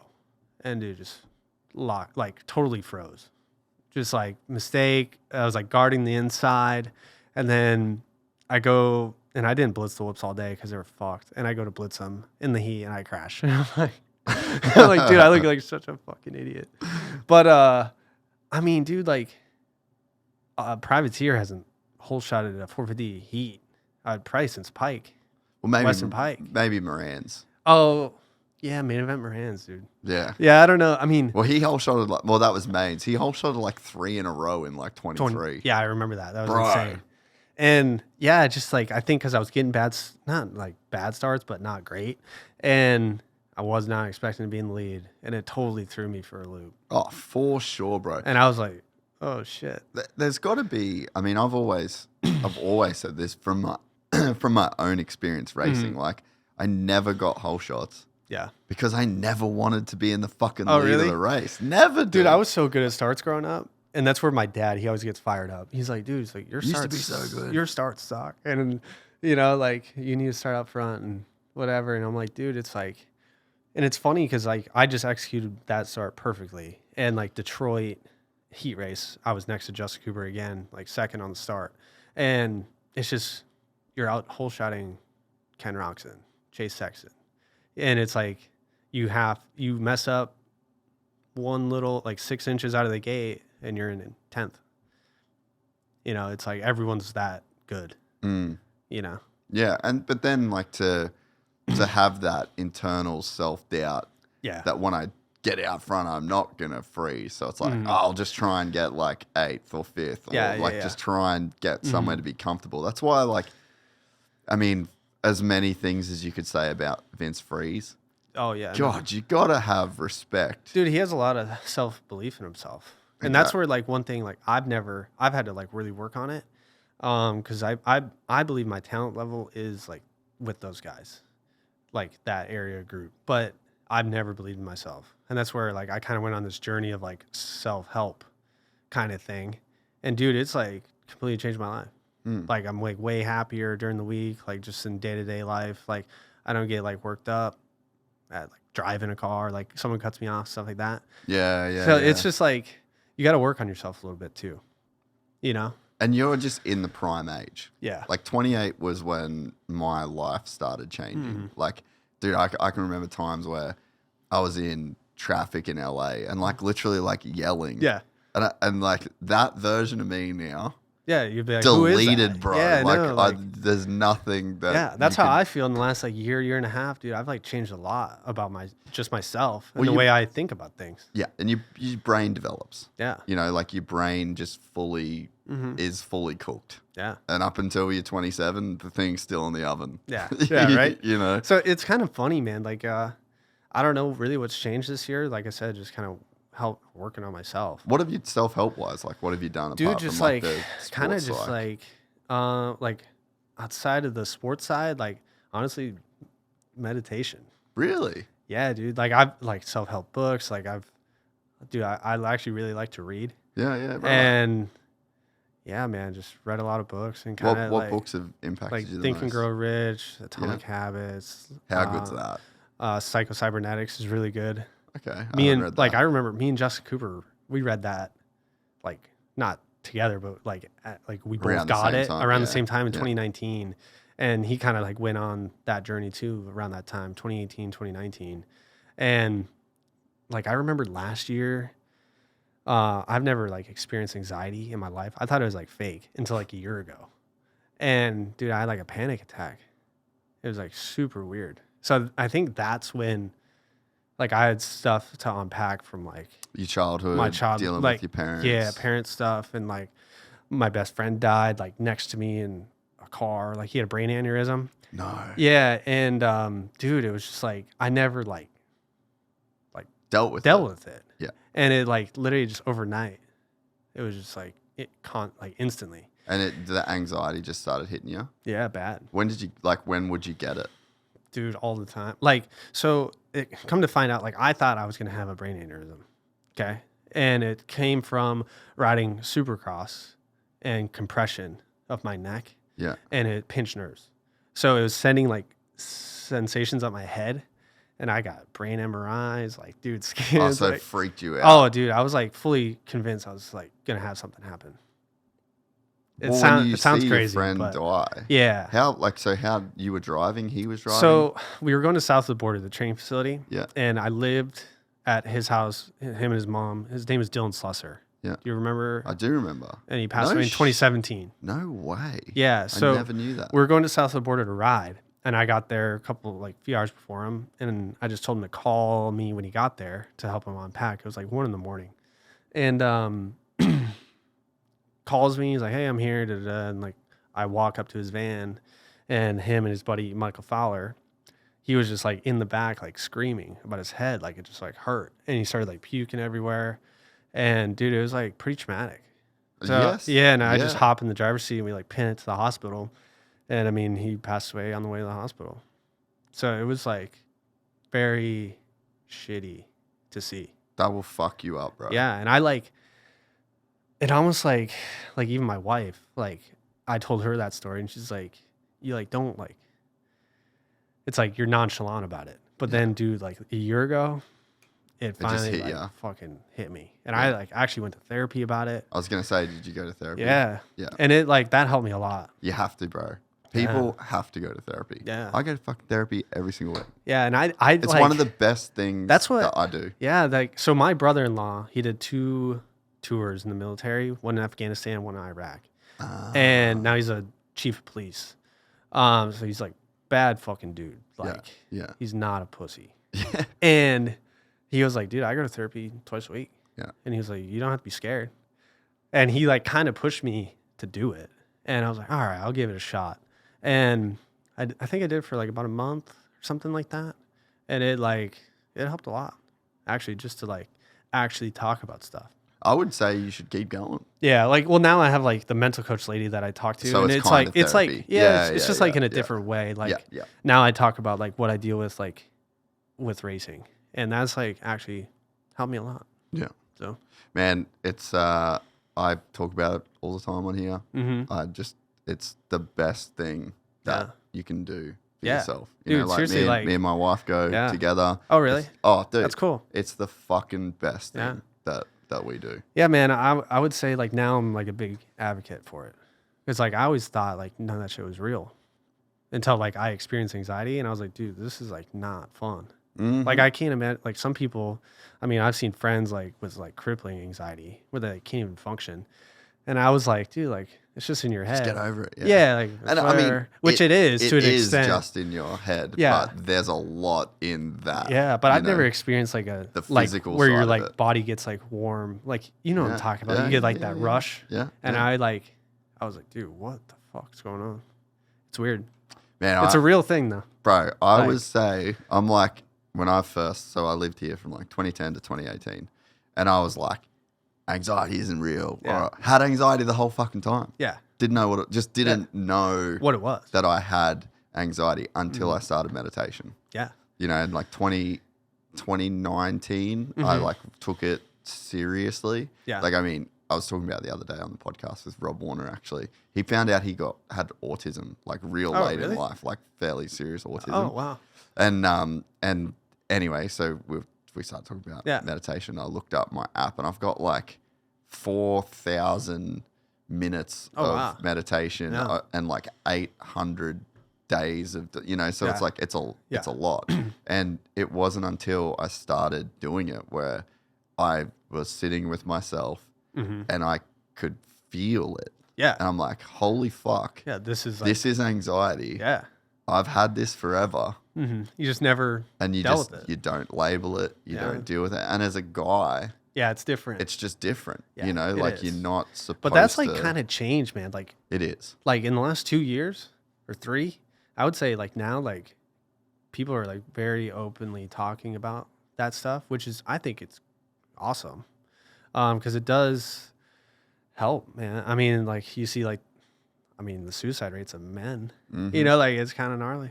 Yeah. So, I mean, that stuff does help. And it's like, hopefully, you know, people need to start looking inside to find help instead of just bottle it up and freaking go nuts, you know? Yeah. And the quality of your life is determined by the quality of your mind. Yeah, completely. That's and like it. your own thoughts. Yeah. Yeah, man. It's, but that's like changed my life in the last couple of years. And it's for sure. It's crazy as well how dealing with that makes your life better. Like the things that go on inside your mind and inside your head. And once you can start to take care of those things, so there's like the internal world, right? Like we all have this internal world. That's our experience. That's how we deal with the world.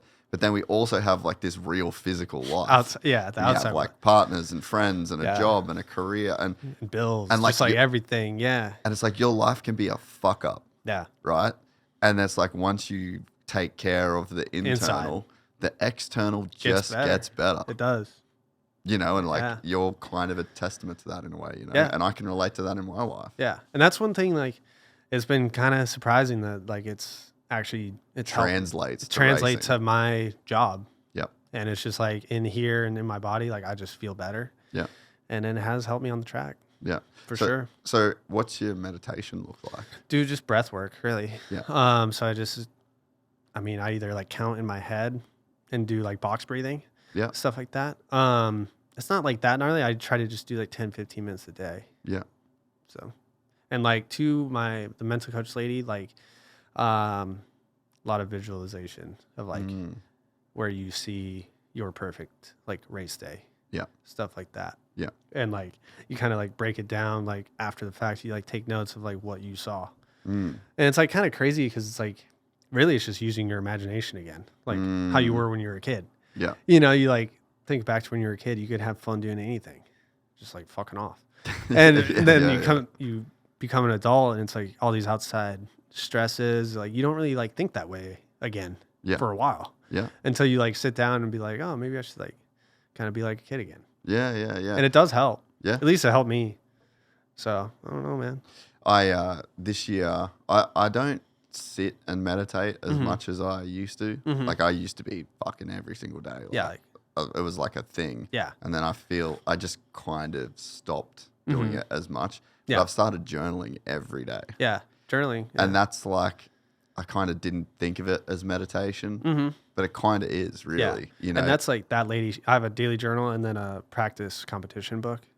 So like on days I practice or race, like I fill out that one and then dailies what I just life. Yeah, it's just life stuff. And then like kind of she has you do 2 separate things, like where you want to go in your personal life and then career. Yeah. Kind of thing. Yeah. And at the end of the daily stuff, you do your like 3 wins and then 3 what you're grateful for. Yeah. Kind of thing. And even if it's like super like same thing day after day. Yeah. It is like sometimes it feels like monotonous, like why am I doing this? But it does. I mean, it's helped me like crazy.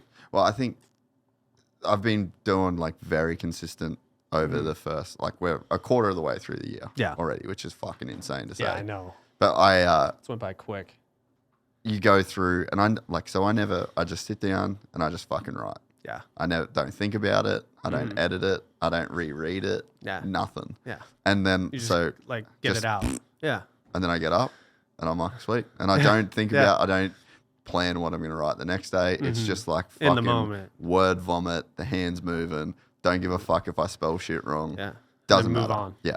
But then I went and took photos of every single page because there's a bunch of pages. Yeah. And I put it into like Chat GPT. And I'm like, tell me some patterns and some like, what are you seeing? Like, pretend you're a psychologist, basically. And then it's like, you do start to see these patterns of what you say and what you write. And then it's like, this person does this well. This person's worried about this a lot. This is a thing, mate. And then I'm like, okay, what are some good? What are some bad? And it's like, you objectively, like if you can objectively look at what you do, your thoughts and like the and way how you approach your perspective on things, like it said some things where I'm like, true. Like I'm one of the things is like, everything's very goal orientated. Yeah. Like everything I do is for a reason. Like you attach a result to it.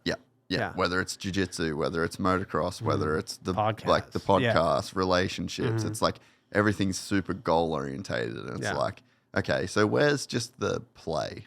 Where's just the fun for fun's sake? Yeah. But if you asked me, like before hearing that, I would have been like, oh yeah, that's what jiu-jitsu and motocross is. Yeah. But it's like, but you still attach something to it. Yeah. No, I'm trying to do this and I'm trying to do that and I want to do this competition. I want to do this. It's like, so you can have those things and they can be, but in the moment when you're there, you can do those things and you can just, one of the things that it would say was like, doesn't seem like this person has much free time in their life. Yeah. And I'm like, kind of true. Yeah, it's kind of true. I don't, because I'm always like focused on doing something. I need that. Yeah, I need to get. Yeah. Or this is for this. When I go mountain biking, it's for this. Yeah. It's for my mental health. It's like fuck, just chill, bro. Yeah. Fuck, you can just go and ride. Yeah. Just to do it. You can go do jiu-jitsu just to do it.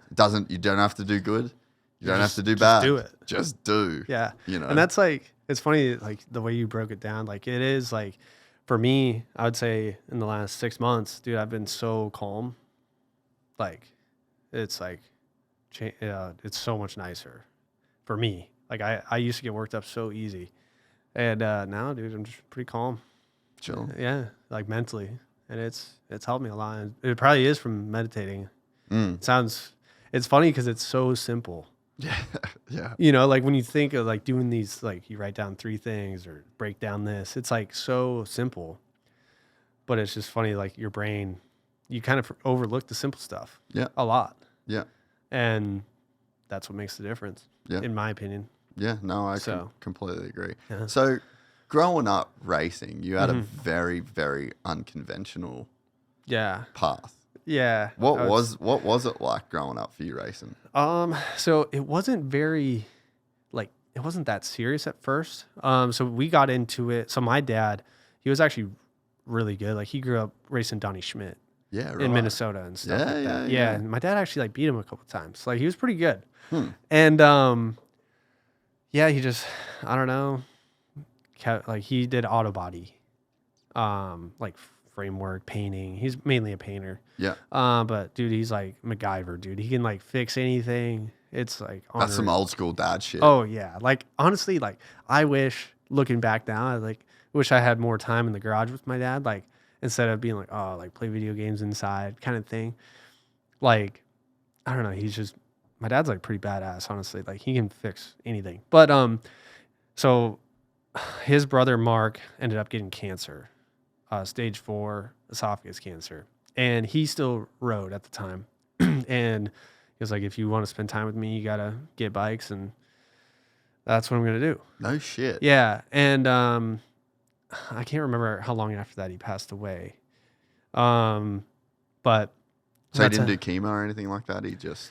I was pretty young. I think I was just fucking 5 or 6 or at the time. Yeah. And I think it was like already too far along. Yeah. Really, like it's starting to spread and like. He's like, I'll be at the track if you want to hang. Yeah, and I'm here until I die. He was a woods guy. Yeah, so I started in trails. And then we went to MOTO. I raced a couple fair races. And then I got my first KTM 50. And in my first District 23 Minnesota race, I won. And then my dad was like, fuck, like now I got to like keep him going. I got to put some effort into this. Yeah. And went to Loretta's my first full year racing. And I think I got 11th, something like that. Like it was decent. Yeah, that's good. Yeah. And yeah, man, it was not that like my dad took it pretty serious. But I would say like I always relied on like my natural talent kind of thing. And yeah, man, I don't know. Like it's hard to say like breaking down like the way I grew up. Cause after really what changed it for us was like the recession. Like we lost our house. And my dad like like pretty much lost everything. Cause the year before that, he blew out his knee riding and had to get a cadaver put in his knee for the ACL or MCL or something like that. So he was out for 8 months and they fired him. So just being gone that long. And then the recession hit, we lost our house and like everything fucking fell apart like quick. And then from there, like, yeah, it was kind of just like we'd either sometimes borrow bikes on the weekends. Like it was very like, I mean, my bikes were like pretty roached growing up. Like the tape was held on by zip ties, mask tape. Like grew up like relatively like no money kind of thing. But, you know, like I would win regionals and go to Lorettas, get top 10 and like, I mean, I'd do decent, but yeah, nothing like ever enough to like get support at that level or anything like that. And pretty like out of the scene in Minnesota too. Yeah. Yeah, like we would pretty much just do like the Millville series and then some like northern races at Little Falls and Staples, just local tracks and stuff like that. And like my parents to like get by on the weekends, they would work at the track to like cover my entry fees and my brother entry fees and stuff like that. So we were trying to make racing as cheap as possible because we didn't really have money. Yeah. And stuff like that. So yeah, I don't know. And then the 1985 thing in 2013. So I started riding, that was my dad's bike. So I started riding that because the transmission in my 125 broke. I think it was like third gear. Blew out at my area qualifier. So my dad was like, oh, I'll just race this. I was like, okay. Like I didn't give a shit back then, like what I rode. And I won regionals on it. It was pretty like Josh Osby. Do you remember that name? Like, dude, he was like fast. Yeah. I beat him. Millville's like kind of my stomping grounds though. Like it was Millville regional, so I was like chilling. Like, is that your best national now? Not best finish, no. But I've actually like I've had weird luck there. Kind of like with mud races and like a bike blown up or something like that. Yeah, right. So it's just never or like worked out. 2023, I think it was me and Masterpool were going at it. It was like 2 to go, and I ate shit in the woods. Oh my god, I swapped out so bad, and yeah, and then last year I missed it with my neck stuff. So, I mean, I don't know. I've had really good regional qualifiers there for amateurs and stuff like that. But yeah, I don't know. I love riding Millville. Have you ever rode there? No, I'd love to. Dude, you gotta go. Should go do the pulp day there. Yeah, you should. Dude, it's fun.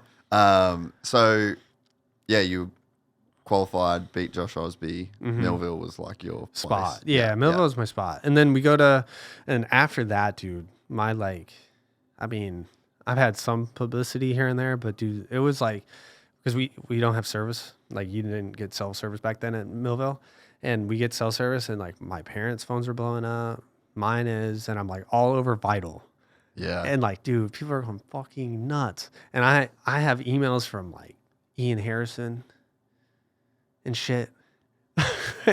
Dude, I get home and I mean like almost every team emailed me after that race. Okay. The area. Yeah. Yeah. The regional. The regional. And I like blew up. Like this video blew up. And I remember I was like the retro kid, dude. Yeah. And it was pretty cool. I didn't think it was going to be like that because I raced that bike at Minios in 2012 in B class. And I think I got 8th on it. I think I still rode good. But yeah, I don't know why that race just blew up. It was insane, dude. And like I had all the training facilities hit me up saying to come there, ride for free. Like everything's taken care of. And I ended up going to south of the border with Ryan Schaefer, the owner of that facility. And he got me a couple 1985 parts bikes. And he hired Chad Watts, RC's old mechanic, to build me a race 1985 for Lorettas. And dude, that thing was so fucking sick. They're a sick bike. Oh, yeah. I wish I had like a better phone back then because it was 2013. Because you would have taken photos. Yeah, and like actually cared yeah. more. But at the time, I was like 16. I was like, I didn't know what was going on. And but yeah, dude, like, just it was pretty crazy. Like I've never experienced something like that since then. But just the amount of people like jumping at you to get in their product or this, that, like it was kind of intense. And then I think the next day, Jeff Myjak showed up in my house because I didn't know there, right? Yeah, I didn't. He lived 2 miles from me, and he just showed up and was like, "Hey, like, if you want some new bikes after Lorettas, they'll be at your house. We'll ship them." And I was like, "All right." So we did like the Honda deal and stuff like that, and it was kind of like just like a backdoor support deal through Jeff directly, with some Honda like Geico parts and like the motor and stuff like that. So, yeah, man, it was a crazy time. It changed like my outlook on the industry for sure. Like it was pretty crazy. And so what happened after those years? So what happened at Lorettas? Didn't the bike blow up and you couldn't actually get to race it properly? I raced it in B class, like the class that everybody wanted me in. Yeah. So the crank went out second lap of practice at Loretta's. Yeah. And then it was like a fire drill, like trying to find like a rod that was out of all the motors. No one had an 85 Yeah. crank Well, at Loretta's? we had the spare bikes that Yeah. Schaefer bought. And so we just took all the motors apart, and like my dad was like doing the clearances and checking if the rod had played and like, all this, the typical stuff. And we ended up racing a different bike in the other class, and then I ended up racing the 1985 in the 250B mod. And I think I got 9th the first moto on it, and I think I ended up 11th overall after the week. But it rained.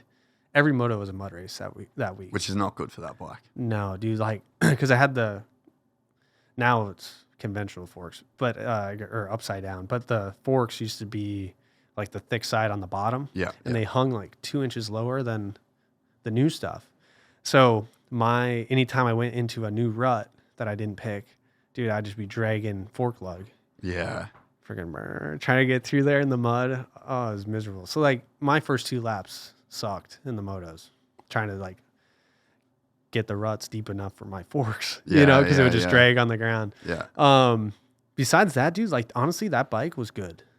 Like way better than people think. Oh, they're awesome, bro. Yeah, like it was on the slower side for sure. Like a 252 stroke back then was like it was decent, but even like now I ride a 252 stroke and they're like fast. Yeah. Like very fast. So. But yeah, man, I mean, like, that bike was pretty good. Like, better than people think. Yeah.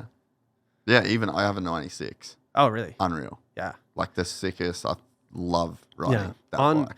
On hard pack tracks, I mean, with that steel frame, that bike was it was like a couch. Yeah, very forgiving to ride. Yeah, man, like on very hard pack tracks, I mean, I could probably go just as fast on that thing. It's pretty good. Yeah. So what happens post Loretta's? Like, and what do you think your career is going to look like at that point? I still like at that time, it was still like surreal, man. Like the way it all happened and everything was like just instant and like a lot to deal with. Yeah. It was like kind of a culture shock. And I went to California to Geico race shop, tested on the 2013, Jordan Smith's Loretta's bike. And Jordan was developing the 2014 when they went to the dual exhaust. And we went out to, what was the track? We went to Milestone and then Comp Edge. Yeah. And we did some testing, stuff like that. And pretty much they just sent me a practice bike, 250 and 450 to my house in Minnesota. And that was kind of the start of it. Yeah. It was nuts. Like overnight, just like changed like that. So how long did you ride for those guys? It was a little over a year that I had Jeff's help there. And we started dealing with some like family stuff with my parents and Jeff. So actually kind of what started it was I got bumped to A class after Minios in 2013, which I was supposed to be their B rider because they had Smith and Hampshire. So that kind of threw everything for a loop. So why'd you get bumped? They changed the rule for Roxon to go pro. They lowered the age. And in amateurs, they lowered the age for A class 1 year. So, because I was AMA 15, technically, and they lowered it to 15. So and I never sandbagged like local stuff. So after Minios, I won a couple of motos. I got a lot of second overalls and stuff like that.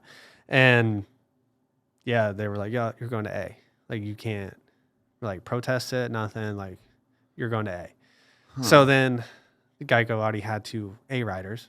Damn, so that just fucked your deal. Yeah, so then they were like, like already starting to kind of like backpedal a little bit. Like, didn't really, like, they already had their guys kind of thing. And Jeff still like supported me with practice bike, race bike, stuff like that. But it was like not like their stuff anymore. But yeah, then just like the family drama, like parents splitting up, stuff like that. And it just kind of all fell apart. And then at that time, like with my parents splitting up, I was like, I like moved out like at a young age, and I was like, just went and worked construction. Really? Yeah. So no school, you were done with school. Yeah. So I just got a construction job. Yeah, I did concrete for a while. Damn. Yeah, dude. How long? That I worked for my uncle has a concrete company. So I worked with him. I'm trying to think, it was like 6 or 7 months because the seasons in Minnesota aren't. Yeah, true. Yeah, you can only pour concrete. So yeah, and then trying to think, dude, it's like it's kind of weird to think about. Like, I don't really like look back on it too often. Yeah. To be honest, I try to forget about it. Yeah. But yeah, at that time, let's see, and then I did a lot of like for like my high school buddies. One of his dads had a landscaping company, and I also worked for him after the concrete stuff. So yeah, I just did like kind of like odd stuff here and there. And was the dream over at that point? Yeah, I was like, I did not care about dirt bikes after that. It was weird. How many of your New Year's resolutions have you been able to keep so far? I've been able to keep on track with my daily nutrition habits, as I'm still starting off each and every morning with AG1, the same way I have for years. 1 scoop a day, or one of the convenient travel packs when I'm away at the races, make it really easy to stay on track with my health goals. For me, the benefits of taking AG1 every day are super clear. Firstly, it just sets the day off on the right foot. Secondly, after years of taking AG1, I know how good it is for my digestion and overall gut health. My skin is clearer and my hair and nails are healthier. I love that AG1 is NSF certified for sport, meaning it's been independently tested for quality. When it comes to my health, I want something I can trust, and that's why I've been partnering with AG1 for so long. And AG1 is offering new subscribers a free $76 gift when you sign up. You'll get a welcome kit, a bottle of D3K2, and 5 free travel packs in your first box. So make sure you check out drinkag1.com/gypsytales to start your new year on a healthier note. Do you think it was because it was like a family thing, and then the family was kind of like not? Yeah, like not together anymore, and kind of like everything just felt like broken up, kind of, and it like felt like, in a way, like racing did that to my family. So I was like done. Like, didn't want to like be a part of it. Yeah, that makes total sense. It felt like it like added pressure to our family with like the cost and like money. Like, then they had to, I was good enough to hopefully go pro and like be at that level. So like that put pressure on my parents too, So because they wanted to be able to provide. Yeah. So it just like, I think like as a kid, you don't know, and you just, you hear your parents arguing about money or stuff like that, and like it affects you more than you think. Yeah. But as a kid, you just like, you don't know what real life is yet, and you just kind of, at least for me, I put it on myself, and I was like, oh, I'm the reason this, and it like kind of fucked me up, to be honest. For sure. Yeah. So, yeah, it can make you resent the thing that you were supposed to love doing. Yeah, and I was just like not about it anymore. So it took me a while to get over that. And what did life look like in that period of time where you weren't racing, weren't riding? Dude, honestly, like I worked a lot, like a lot of odd jobs here and there. Like I said, construction, landscaping. I did lawn care, stuff like that. It's just like kind of all over the place. And I still rode here and there. Like I ended up buying a bike for myself. I tried doing GNCC. Dude, I was like all over the place. I was like a mess.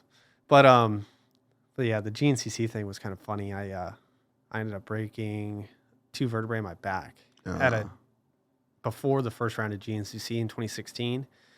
And I was like, oh, I'm like not doing that ever again.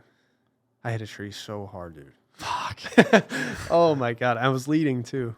No way. Yeah, it's called the Mid-East Hair Scramble. I don't know if you've ever heard of that, but it's like a pretty big series out in South Carolina. Yeah. And like, I mean, all the top GNC guys were there. It was like Bollinger, Strang. The guys, you know. Yeah, and at that time, I actually went to Caleb Russell's in Florida. Yeah, Train with them and stuff. Like it was pretty cool. Like I like doing hair scrambles. I wouldn't mind doing one now that I got the arm pump surgery. A little bit older, a little bit wiser. Yeah. And like at that time, because I didn't get the arm pump surgery, like, dude, I think that's why I ended up crashing is because, dude, my arms would go like numb. Like had no control of my hands. No way. Yeah. So you did the arm pump. Yeah. Yeah, you got it. The muscles cut. Oh, wow. They did like the big scar. Yeah, I did. It was still like the experimental early days. shit. Yeah. So I have like no fascia on my forearms. So it's just like, do you get an arm pump now? No, like I can tell when I'm riding tight though, because dude, my arms are like Popeye. Like they're fucking big. Oh, they're so swollen, but they can swell as big as they expand. Yeah. And nothing yeah. restricts it. But dude, sometimes like I'll get done and my arms are massive, dude. They look so freaky. That's wild. Yeah. So I don't know. I mean, I'm sure one day, hopefully there's no side effects of that, but I'm sure we'll see. They do. Nowadays, it's like little incisions. Yeah, like it's a lot different. Not even a big deal these days. Yeah, because I got it done in Minnesota at the Mayo Clinic by like some guy, and he said he never did arms before, but he did Tour de France cyclist calves. That makes sense. And I was like, really? And he was like, yeah. He's like, it makes sense though for your sport because you're hanging on so tight. Like your muscles eventually just get fried. Yeah. There's no room. Yeah. And it's like your stuff is flexed so hard for so long, it just like eventually gets kind of fried. Yeah. So what got you back into riding? Like when did the change come to now top 15, 450? After I broke those vertebrae in my back, it more like broke like the transverse processes and it like kind of I don't know, like my L5 like kind of it's on a bit of a gangster lane. lane. So then I got like a little like bend in my spine and stuff, but so after that, healed up from that, got arm pump surgery, and I was like, oh, like maybe I'll go race Lorettas for fun, and because I've like never done it really, just like on my own dime, like whatever, and I was working at the time. And I just like took off the week of work for Lorettas and like regionals. So, I do regionals. I think I actually raced Sexton at that regional. Huh. Yeah. He fucking waxed me though. Of course. Yeah, dude. Yeah. He was on Amsoil, the Geico Honda program. Yeah. And, went to Loretta's in 2VD All-Star and 2VDA, and somehow I won 2VD All-Star, the title. I went 2-3-3 for the title. And I was like coming straight. I think I rode twice after my arm pump surgery. After, like, I went to regionals, got arm pump surgery the week after, rested, rode a couple days, went to Loretta's, and I was like, dude, I was like white as a ghost after a moto, like so pale. And like, dude, I was like partying during the week and shit. That's what I was gonna want. Like I like didn't care when you stopped racing and you were just working construction. Yeah, no, I was around the boys. Yeah, no, I was were like, you just fucking drinking and partying and going dude, out every like weekend? Minnesota, like there's nothing else. There's nothing else going on. Yeah. You just fish and drink, and I was like completely fucking off. Like at Loretta's, like I was partying, staying out late, and I'd have like a, 9 a.m. moto. I didn't care. I had podium.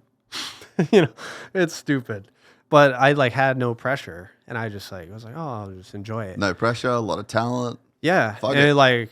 And I think Joey Crown going in the final moto, I don't know what happened to him, but he was winning the championship, and he just like, I remember going by him and I was like, what is going on? And he like, I don't know if he had a bike issue or just like the pressure got to him or something. I don't know, but I ended up winning the title because he had a bad moto.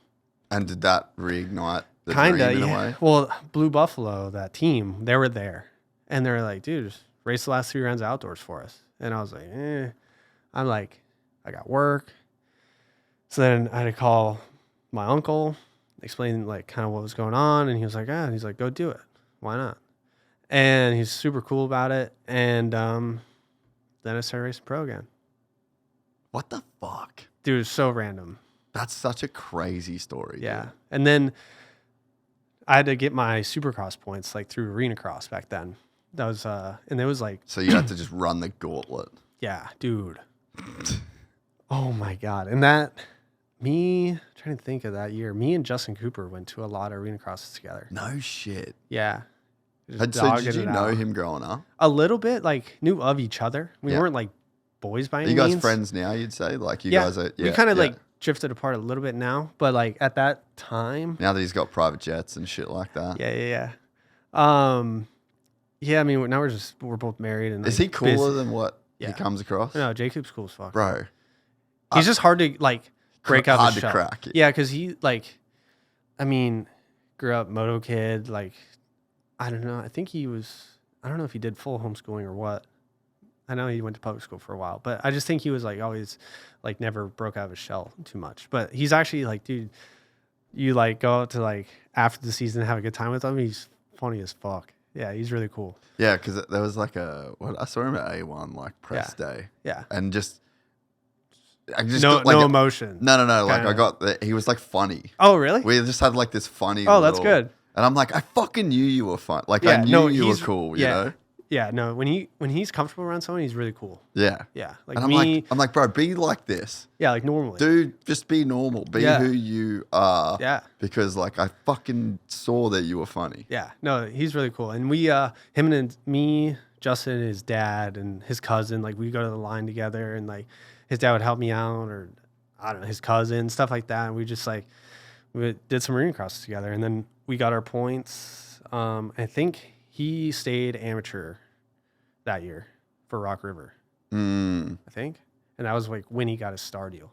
But I had to do my points for Blue Buffalo. And Kyle Cunningham quit the team. Dude, there's so many stories with that team. It's like, really? Oh, yeah. It's not a thing anymore today. No. It was like the bike was so fast, dude. With really? Chad Sander building it. He built the 1110 mods bikes with like Durham. Yes. Like, dude, that bike was so fast. And in Supercross, we never really had issues. We had some bikes go during the week, but dude, for whatever reason, outdoors, like practice bikes, like all the time, like blowing up. And so they were just too fast. That, and we had a couple, I'm trying to think, I think it was High Point. I broke my ankle in practice, and the team owner, he was like, "No, you're racing." What? Yeah, and I tried to race with a broken ankle, and then how broken? I just broke my talus or whatever it's called. Yeah, it just kind of helps with the rotation of your ankle. Yeah. So it wasn't like that bad. Like with a boot on, I could get through, but my ankle was very swollen, and so once I took my boot off, I like couldn't get back. Couldn't get it back on. Yeah, so I missed the second moto. But so you're literally in the truck being like, and they were like, "Bro, I oh, can't you gotta get my like, boot we on." gotta see the X-ray and make sure it's like broke. I was like, what? And dude, it was like, I remember Hangtown, first race. My race bike barely got built in time for practice. Like it was just like to a frame, and why? My grips fell off Moto 1. Oh. Like there was just like weird shit.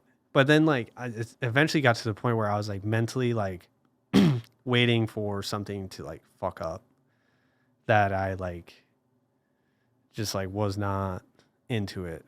Like especially with like bikes breaking during the week. Yeah, dude, you can't operate like that. Yeah. So that was like hard. Like I was like waiting for something to like go.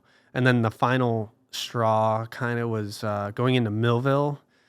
The team manager and team owner like split ways. And then this dealership gave, his name's Brock Schmelian. He used to race. Gave him 2 bikes for us. I think that's how it went. And bike broke first practice at Millville. And second practice made it through. First moto broke. Second moto, we put a stock motor in it. And that blew up. And I was like, dude, fuck this. I'm done. So then I went back to working construction at the end of 2017. And then I met this guy. His name's Corey from Pennsylvania. And then he wanted to go racing with me. And we built like privateer Hondas and stuff like that. And the bikes were good. And I think I got hurt at Tampa in the main. Did something to my wrist and missed a lot of Supercross, and then missed a lot of outdoors. And yeah, man, 2018 was just like I didn't really race. And then at I think it was like round 5 outdoors, I started working construction again, just to save. Like I just was like kind of washed my hands with it again, and I was like sleeping on my brother's couch. Like, dude, I was all over the place for a while, for a few years. Like, it's weird to look back on now that I'm thinking about it and talking about it. That's just your 20s, though. Yeah. Well, that time, I'm trying to think. You've been like early 20s, it was like right? 19, 20 area, something like that. Yeah, but I mean, like, kind of Like come from a broken home at that point, Yeah. and you spent your whole life doing this thing that you're obviously talented enough to do. Yeah. Watching people around you go pro, Mm-hmm. watching people around you do well, get deals. Yeah. You get deals. The deals Yeah. are dog shit. Yeah. Like it's a fucking hard knock Yeah. life, bro. Yeah, it is. To try and make it the path that you've had to make it. Yeah. Yeah, man. Even I was thinking about this the other day. Like, I grew up racing Austin Faulkner a lot. Yeah. And my A-class year in 2014, he rode super minis. And I was like, why did I jump up so soon? Mm. You know, like, but a lot of it was because I broke my minis a lot racing them because I was hard on them. And we had to buy like old stuff. So my dad, he just got me on big bikes early because they would be able to hold up. Yeah. And I was like, man, I wish I like had a couple more years on minis to like see if maybe it could turn into something. Mm. But like, dude, my A-class year, I think I got 6th or 7th in pro sport. And I raced Hampshire, Smith, Aldridge, Nichols. Who else was in there? Keith Tucker. He was good. I think Daniel Baker at that time. Something like that. I don't know. My A-class year was pretty stacked. Mm. And I was like, dude, I'm racing like guys that are... They all had support. Yeah. And I was like, Jesus, dude, like I bumped up way too soon. Yeah. So, yeah, I kind of wish I did a couple more years on 85s and super minis because I never even rode a super mini ever. Just skipped a whole step. Yeah, I just like skipped a whole step and went straight to big bikes. And you think about like Deegan. Oh, yeah. Like he rode Dude, on super minis, he was on Supercross. I rode at his house a couple times. in California. Yeah, when he still lived here. And dude, the track was pretty sick. Yeah. Hitting the ramps and shit. It was cool. But, you know, you think like he was super mini and then did what, 2 or 3 races on a 250F and then straight went pro. Yeah. Like, yeah, you went through fast. it quick. Yeah. And it does like, I mean, there's sometimes growing pains. Some kids can handle it. Like, I mean, look at like Davies. I mean, he's what, 17? Yeah. That kid's a beast, dude. Isn't that crazy? Yeah. But even like, think of like, let's say Brayton. He was kind of like a slow burn too. Yeah. Like sometimes it just, or Christian Craig, he won his first title at 28. Yeah. And like sometimes people just figure it out later. And I feel like I'm getting better as I get older. Yeah. Not saying I'm going to be a championship guy, but I'm just starting to like figure myself out more. Yeah. And like maybe I just went through some stuff as a kid that kind of jacked me up. Dude, and I mean, if you give your situation to a Haiden Deegan or to Colt Nichols or to, you know. Like, does it end up different for them? Surely it does. It does change like the way you think. For sure. Bit. Yeah. And just think about, the things that you have to like mentally process and mentally deal with, financially deal with, like just the level of, instability that you have to deal with. I moved out when I was 17, like pretty young, like figuring stuff out. Yeah. Did you like get your own apartment and do all that shit? Like, dude, just group, like living with dudes and buddies, or sometimes like my brother, I'd like stay on his couch, or dude, I was all over the place, like working jobs. I moved to Iowa for a little bit. What the fuck? With a family, working like in this corn refinery.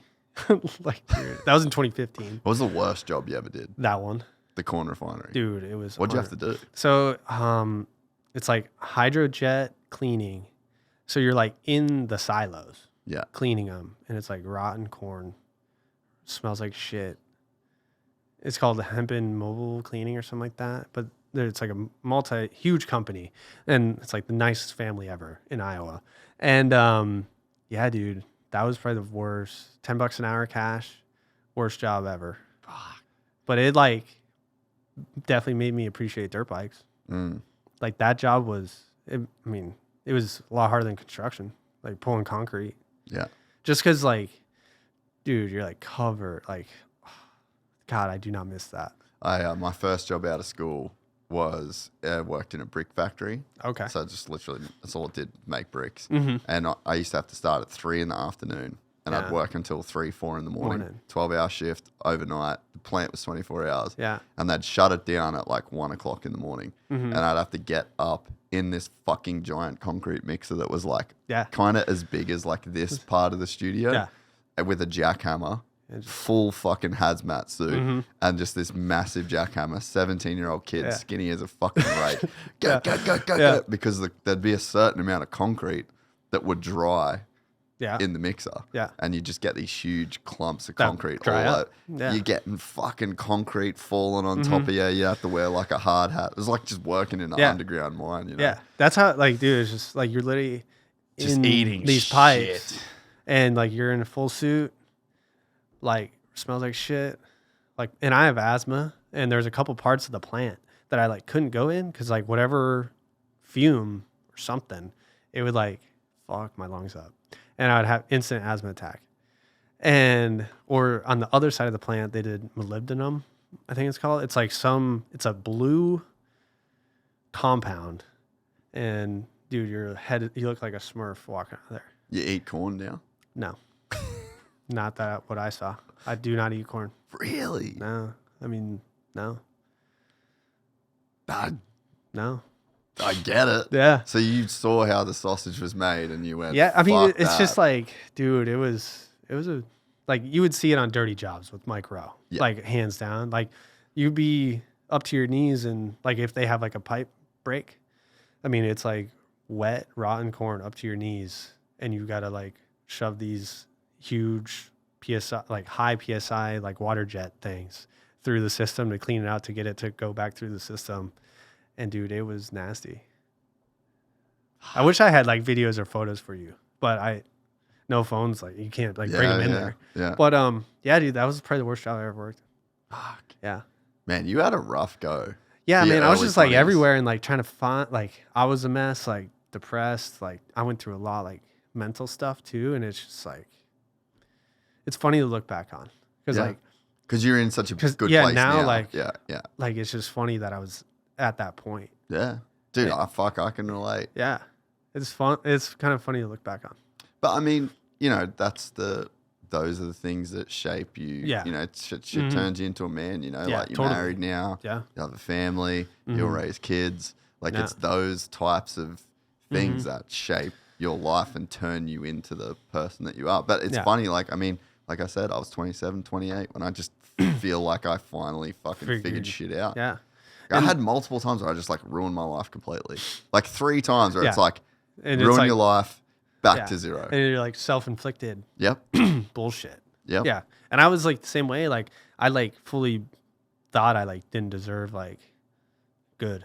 And like you almost like purposely like put yourself in bad situations kind of thing. Yeah. And I like fully went through that stage. And it's like, it shaped me into who I am now. So I'm happy I went through that because I don't know. I feel like I'm a responsible an adult, like try to be. Yeah, take care of my shit. Yeah, I mean, I just I care deeply about the people that are close to me, and I appreciate people being like this conversation, like keeping it real with stuff like that. Like I really like stuff like that and hearing stories of that because I went through it. Yeah, and it's nice to keep it like real with people, and I don't know, people go through some shit. Fuck yeah, they do, bro. You know? Dude, life is long and life is hard. Yeah. I think there's a point too. I mean, I don't know if you can relate to this, but like, and I've said it a bunch of times, but it was like I just had this like expectation of my life that the next problem I solved would be the last problem Yeah. that It never I stops. ever had to deal with. And then you kind of just, I think growing up, you get to a point where you're just like, fucking bring it on. Yeah. Bring it on. Yeah, What do you you'll got? deal with it. It just is what it is. Like life is fucking a struggle. Yeah. And you just got to walk through it. You just handle it. Yeah. Make the most of it. I just was not like that for a very long time. Yeah. I just fully let all that shit get to me so hard. Yeah. Yeah, I was the same way. It's kind of. So when did it really start to turn around, do you think? Kind of. So my brother at the end of 2018, working construction, just like whatever. And my brother, I was sleeping on his floor at the time. Was he in the military yet? My brother? Yeah. He was never. No, so my brother-in-law is the one in the Oh, military. the brother-in-law. Yeah, sorry. my actual brother, he still lives in Minnesota. Yeah. But he's a UPS driver. He's been like lifelong UPS guy. Wow. So Driving around with no doors. yeah, in Minnesota in the winter. Fuck. In the winter, He's a beast. he is, dude. And that's like honestly looking back, like one thing I admire about my brother, like all the family stuff we went through, he never bitched. He just worked and like got a house, like made it happen. And he was like he's 7 years older than me. And Yeah, and I mean, I learned a lot from him going through all that stuff, just seeing like how my brother's just like just handled it. Yeah, I'll be the man, like figure it out. But that's a big age gap, bro. Yeah, big. And you probably being like the star brother in a sense of like he can go pro and he's doing this. And There was a lot of focus on me, and I have an older sister. She's a middle child. Yeah. And like for a while there, like we're like good now, but for a while there, like she hated you. She like because, did not like me. Yeah. With the racing stuff. Yeah. And now as I get older, I can like get it. I get it now. And like my wife, she's a middle child. So like she's told me stories of even just like stuff she dealt with, like being a middle kid. And I think there is something to that. For sure. Like the older kid gets like everything at first, and then you got the new young sibling that's like, oh, cute, and like gets everything. Well, and then the first one is the one that it's like everything's new and everything's fresh, and you're like, you're a helicopter parent, you're stressing about them, and it's like because you just don't even know how to keep the thing alive. Yeah. And then you get the second kid, and it's just a routine, and it's like, old nappies, old this, old that, old clothes, like. And like me and my sister, she's 18 months older than me, so we're kind of pretty close, yeah. And like a lot of focus was on me, young age with racing. So I do now, as I get older, see like where she came from, like feeling like, so like she didn't get like focused on here and there. Not saying my parents like, I mean, they still, no, but it's I know what you're saying. Yeah, like it's just kind of funny the middle kid thing. Yeah, and there's probably a thing too where you did get so much focus, and there was so much. It was attention that was put on you and your racing. And there's a thing where, you probably always had their support when things were hard. Yeah. And they probably like kind of shielded you from a lot of the hard things. Totally. And then when it all fell apart, you were just kind of like, oh yeah, now here's you're on this. your own and you have to deal with all this fucking hard, that is hard pretty much shit. how And it went. people. And you've never had to deal with this stuff before. Yeah. And now you're on your own. Yeah. And like they probably didn't set you up to deal with that amount of stuff. Yeah. Yeah. No, that's pretty much kind of how it went. Yeah. You hit the nail on the It just head. makes sense. Dude, it makes total sense to go through. Like I've seen it. I've got friends. It happens a lot. Yeah. Actually. Yeah. So I got friends, I got family, I got, people where they were the star kid of the family and they kind of cruise through life. Like they were good at everything. They were fucking killing it. And then you see like a girl breaks up with them, something bad happens in their life, and they've just never fucking had to deal with it. Yeah. And you get other siblings or other people that their whole life has been kind of hard, and their whole life has been dealing with shit. Yeah. And probably like your brother, to where he was just like, fuck it.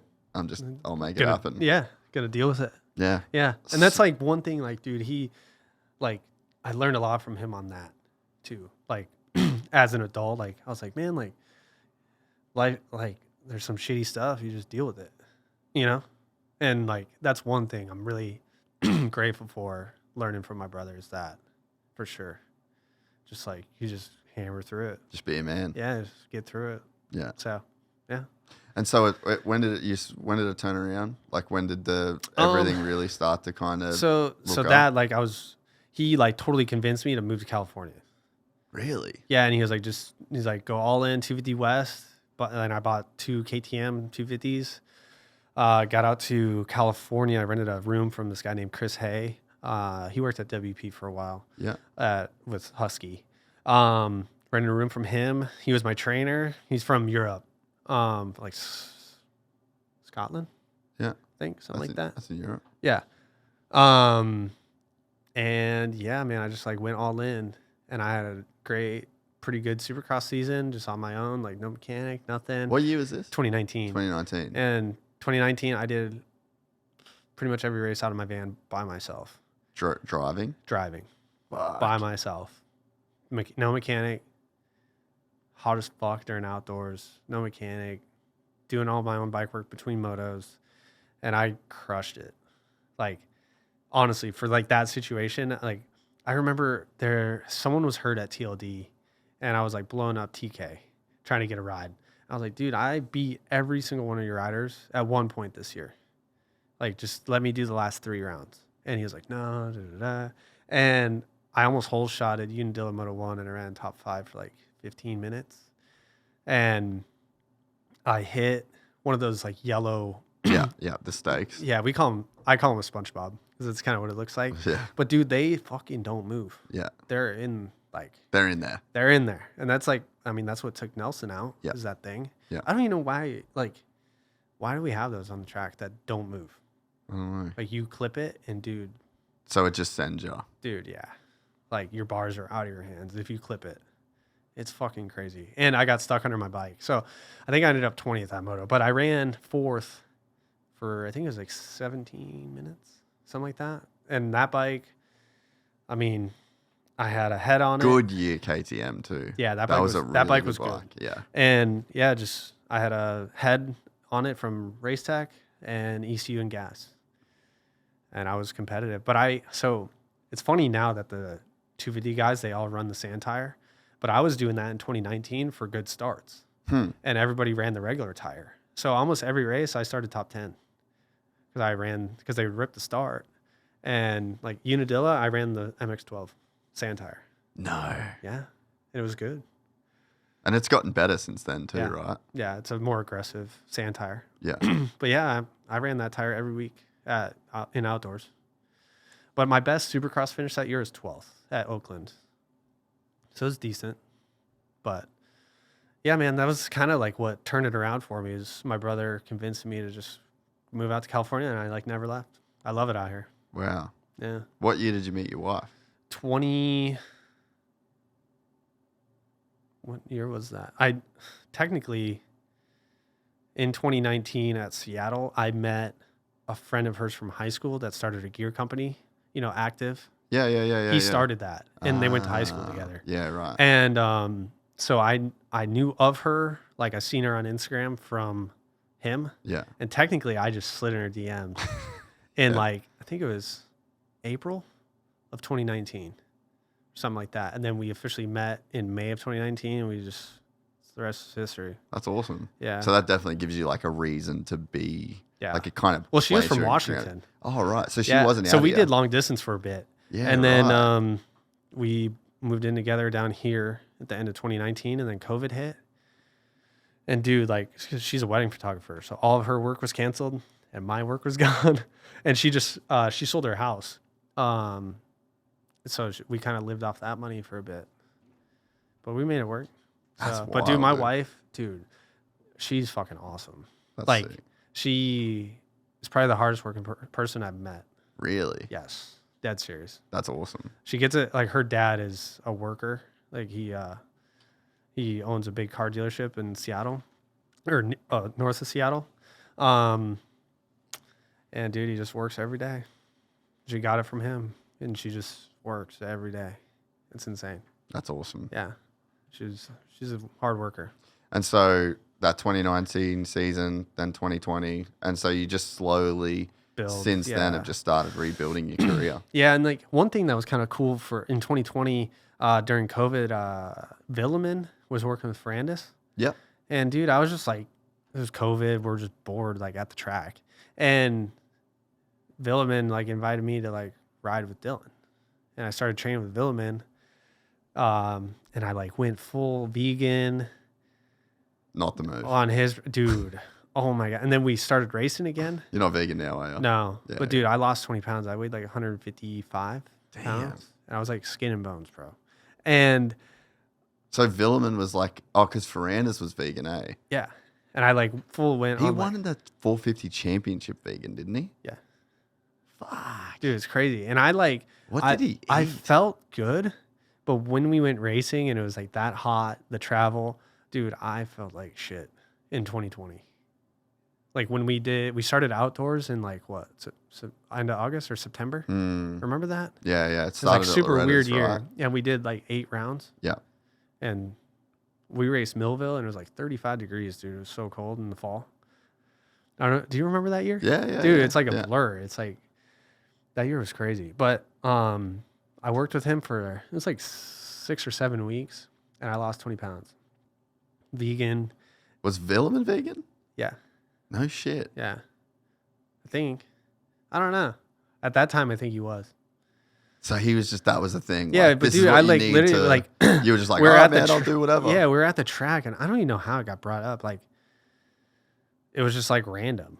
And he was like, oh, I was like, bring your heart rate monitor and watch to track this day. We start at this time, be there. And dude, the first week I remember, I think he was like trying to break me. Yeah. Dude, it fucking sucked so bad. Like I was doing fasted 2-hour bike rides in the morning. Average heart rate at 155. 2 hours. No food, just water. That doesn't seem like the move. No. And I think he was just trying to like Just to see if, you could I hang, would like yeah. quit. Yeah. And probably like 2 or 3 weeks in, he started like actually talking to me. Like we'd go to the track and like him and Dylan would not talk to me. They would just like speak in French and I was just like, go. And he's like, go do what he does. I'm like, all right. And it was kind of fun though. It was like my first like real time seeing like what a championship level guy does. Yeah. And dude, Dylan at that time was fucking gnarly. Really? On Star when he was winning his titles, dude. I don't think I've ever seen anything like that. In what way? Just like the amount of workload every day and that intensity. Like he was just in. dude, beast. It was unreal to watch during the week. And he won that title in outdoors in 2020. Yeah. And then he won 2021 450 Mm-hmm. outdoors, right? Yeah. Yeah, man. He was a beast. So what, like, you'd be battling with him at times now, right? I've had a couple motos with close to him, yeah. Yeah. But dude, so he started getting the factory transmission 2 weeks ago, and he got a 5th last week at Seattle, Really? and like really good starts. So they're like, even think of like Phoenix Honda caliber team, he gets factory parts instantly 2 or 3 spots better. You know, like There's something. there is something there with the factory parts. It does help. Mm. So it's kind of funny. It's like interesting to see if like something like that would help me a couple positions week in, week out. Yeah, You know? yeah. Could you go to a fact like if like yeah you would, right? So like let's say yeah. Star was like, hey, Here you go. we need someone to be on Eli's bike. You would just get on a plane and go there. Yeah. The next flight. Yeah, probably. Well, I think they have a bike here because they have a race shop in California still. Like for the 450 guys, they still have the main shop. They do. And it's actually pretty close here. Yeah, yeah. So yeah, I mean, I could just ride the bike at Yamaha. So, So they just, yeah. But they have 3 guys. Well, yeah, it's not like and, they need a. Yeah, they don't really need anything out there. But I mean, yeah, I don't know. It's interesting to hear like what actually is different in that motor compared to the stock one that I run. Yeah. You know, I know for sure the transmission is different. Yeah. So, because with that longer swing arm, like, the thing is with me, my gearing that I run won't work because the chain. Yeah. So, yeah, like if I cut it. Wonder how they're getting around that. Well, internal transmission. Yeah, because they run 1350 gearing on the 450. Yep. And if I ran that, I could, dude, first gear, I'd be in first gear almost around the whole track. Yeah. Yeah. Well, Eli said he uses first gear. I use first gear, and I run 1352, so it's like bigger rear, more bottom end. And I still use first gear for like big 3 out of turns. First gear. Oh, that just seems so fucking scary to me. It's not that bad. Like you get used to it, but dude, the bike is so fast in first gear on a 450 on Supercross with like a lot of traction. Like at Dallas, there was that big 3-3-1 before the wheel tap thing before the mechanics area. Like Sexton triple quad in press and they changed it. Yeah. But that 3 in was first gear, everything my bike had. So you're just on the valves first. Clutching it, yeah. Oh. Yeah. That was a big 3 in. That seems so sketchy. Yeah. But first gear is pretty fun to use. Like, really? Dude, you can like stop in the turn and just get going so fast on a 450. It's kind of fun. Maybe I should try first gear. If you rode Supercross, it would make sense. But just outdoors, just like huck some insides, you know, like stay. I mean, maybe if you change your gearing to like a 48. Nah, I don't want to do that. Yeah. I just like second gear. Yeah, second gear, and it pulls a long ways in the Yamaha. Well, that's what's crazy. Like I was saying, you go to Kahia Creek, like I'm just playing around on the vet track. Yeah. Just the whole thing. Yeah. You don't need to change gears. Yeah. Actually, thinking back to 2019 on my KTM, I rode MXA. They did like a bike build with, his name's Doc. He's like, what did he do at KTM? Either way, he had like a fully spec TLD like 250 for the video, and I got to ride it. And dude, at Milestone, I could run second gear around the whole track. Yeah, and the thing would never hit the rev limiter. It was unbelievable. I was like, this is not even fair compared to my bike. Yeah, it's pretty crazy. With like a factory ECU. I think 250s, it makes way more of a difference. I think so too. Than like factory bike to privateer. Yeah, you can even just hear it. Yeah. On the track, you know. Yeah. But yeah, I think that the 450 side of things, like really what you're getting is probably that transmission, probably the start map. Yeah. Because now with the grades, like you can really map for that. Yeah. It's so consistent. Yeah. You know.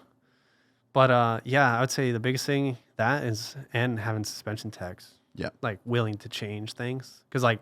Well, to make a big change. Big change. Yeah. Yeah. Yeah. Just to see. Yeah. Because I mean, I hear guys like in their interviews, you know, like Webb, he was like, oh, we took a chance for the night show and it paid off kind of thing. Yeah. Yeah. And they're making like shock changes. And big shit. I mean, even I had an experience I race World Vets and like one of my buddies, Franco, is like a fucking awesome mechanic. Yeah. And where he's watching me ride and he's like, you need to speed up the rebound on your shock. He's like, I just think there's too much oil in your forks. And you're like, you're like, relax, dude. Through a moto, it just pulls out my forks, tips like 10 mils of oil out of each one. Like as I pulled in, I'm getting undressed, and he's like, I want to change your bike. Yeah. And I'm like, yeah, man, fucking whatever. Like I'm getting 20th. I don't give a fuck. Yeah. And he's like, nah, we'll change it. Pulls out oil. Bike way better. Really? Yeah. So he just like has an eye for it. He's just like, he's like, that's what he does. Yeah. Like he's just a really, really, really good mechanic. He builds all Jack Miller's race bikes and so he knows. Yeah. Yeah. Speaking of Jack, I rode with him in 2019 when he was here. He fucking rips. Yeah, he's fast. I remember riding with him. I was like, dude, this guy's like pretty good on dirt. He's loose. Yeah. But fast. Yeah. No, he's legit. But yeah, like just to have a guy there that could do like, I'm not changing the oil level. I'm barely messing with clickers, dude. Yeah, dude. Yeah. So it's like, imagine the difference that, you know, that would make. Yeah.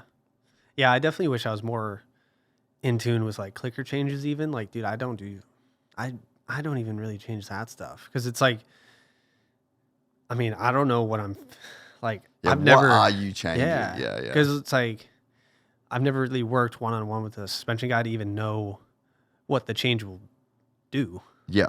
Kind of thing. I don't know. It's just that level of, I don't know, man. It's kind of crazy to think the difference of a true suspension tech watching their guys. Do you do testing in the off season with Enzo? This year, because I only rode 4 weeks before A1, I think I had one test day. And the only thing we really did, we never changed the shock. We went to air forks. Yeah. And then I was just on that. But besides that, I didn't test anything. Just fucking run. But this weekend, I'm actually going back to spring this week. Yeah. Just to, because I don't know, my shit was so stiff at Seattle, dude. Yeah. Oh my God. So I'm going to try spring. Where is it this weekend? Foxborough. Foxborough. It's supposed to rain. Yeah, it's gonna be. It's Kinda gonna be shitty. Yeah. But I don't know, dude. The track crew did a good job at Seattle. Like, I know it's covered, but it's supposed to rain on Saturday at 4:00. Oh, perfect. For the night show. Yeah, so it's like, I think practice is going to be fun. Yeah. But night show is going to be kind of shitty. So if you had a kid come up to you in the pits on the weekend and was like, "Hey, Jerry, I want to be a Supercross rider," what would you say it's worth it at this point with everything that you've been through? What would you tell that kid? Would you tell him to get a job or stay in school? Yeah, probably. I don't want my kid to race at all. I don't know. Like, I say that now and I'd probably change my mind. Like, I don't know. Like, me and Faulkner are pretty tight. And like, I always we talk about that stuff.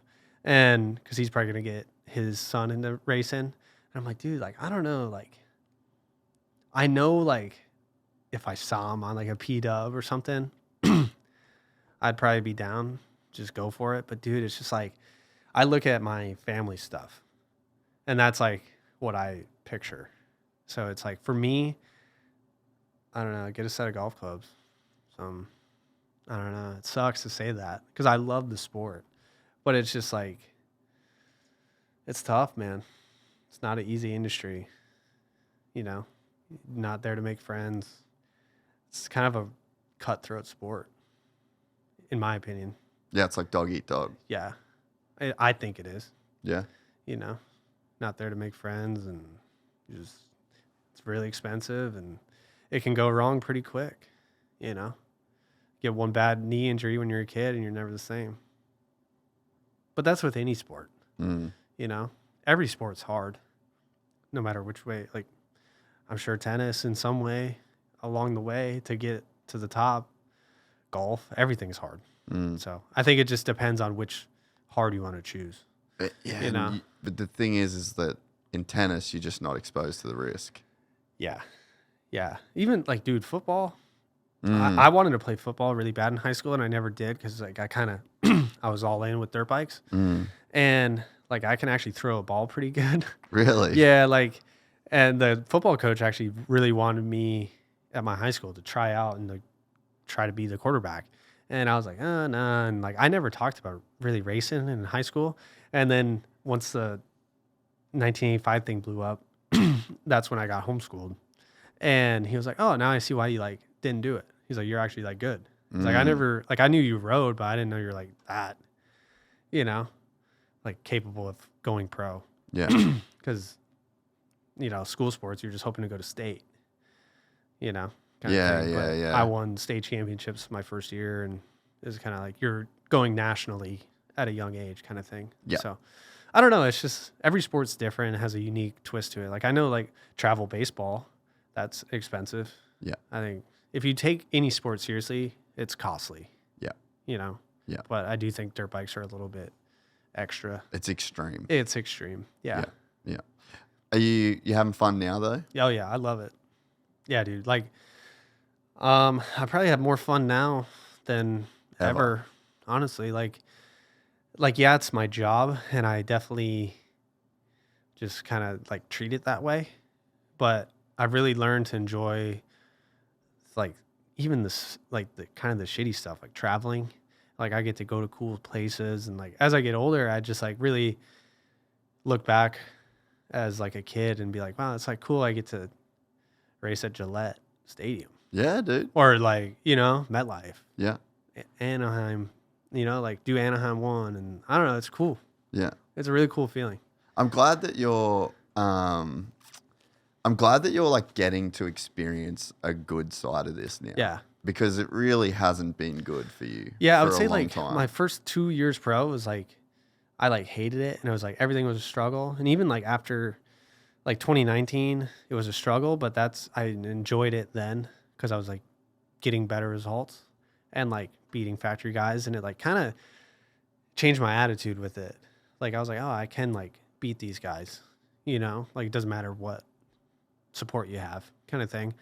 But I would say definitely in the last 2 years, like Tim Essenson, like coming into my life and like seeing like what he went through and overcame, and like, I don't know, he's like a good role model for me. And yeah, man, he's like really made me appreciate the sport more. Mm. Yeah, you definitely. Know? It's like less of a struggle so you can enjoy it more. Yeah. Which I know some people don't get to experience that, which I didn't for a long time. But I'm really thankful that now I can like just go to Yamaha track and fucking grind out my days, and dude, it's awesome. Love it.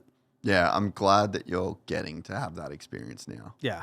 You know, like after everything that you've been through. Yeah. It's been the most unconventional kind of way path with just like these crazy landmines along the way that just blown up the whole thing. Yeah.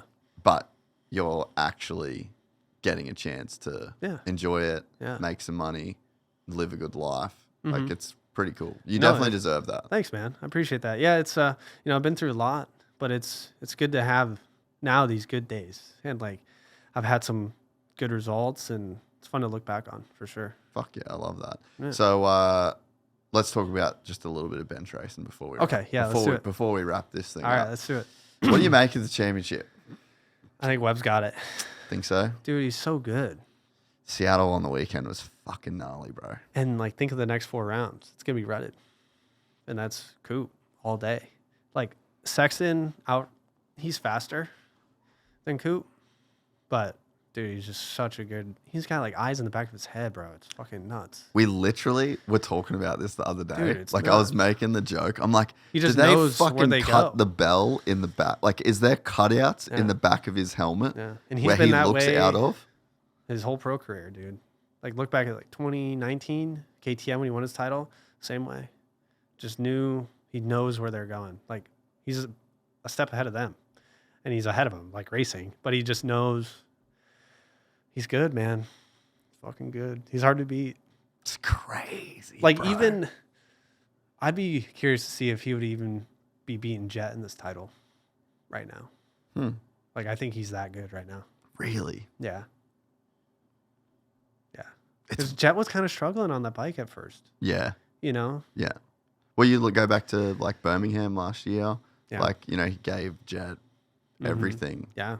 Oh, To the end. Yeah, to the end. Yeah. He beat him at Seattle Yep. straight up. Yeah. You know, like it's Yeah. fucking good, dude. Yeah. No, Coop's good. It's It's funny because he's like not flashy, doesn't scrub. He just fucking gets it done every time. This podcast is brought to you by our new electrolyte partner, SOTA Fuel. If you've been listening to the show for a while, you would know that I'm pretty big on the whole hydration thing. Every single day, I make sure I drink water mixed with SOTA Fuel electrolyte mix. SOTA Fuel is packed with all 6 essential electrolytes and key vitamins to help keep you hydrated and performing at your best. With up to 5 times more effective hydration than water alone, you'll stay energized and focused throughout your ride. Plus, there's no added sugar, so you won't experience those dreaded spikes or sugar crashes.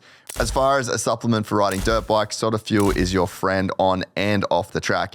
It helps reduce arm pump, muscle fatigues, keeps you hydrated to avoid headaches, and provide sustained energy to keep you sharp. SOTA Fuel is not only effective, but it's also one of the cleanest and most complete formulas on the market, with 2 to 3 times the electrolytes compared to industry standard and a cost per gram that is twice as affordable.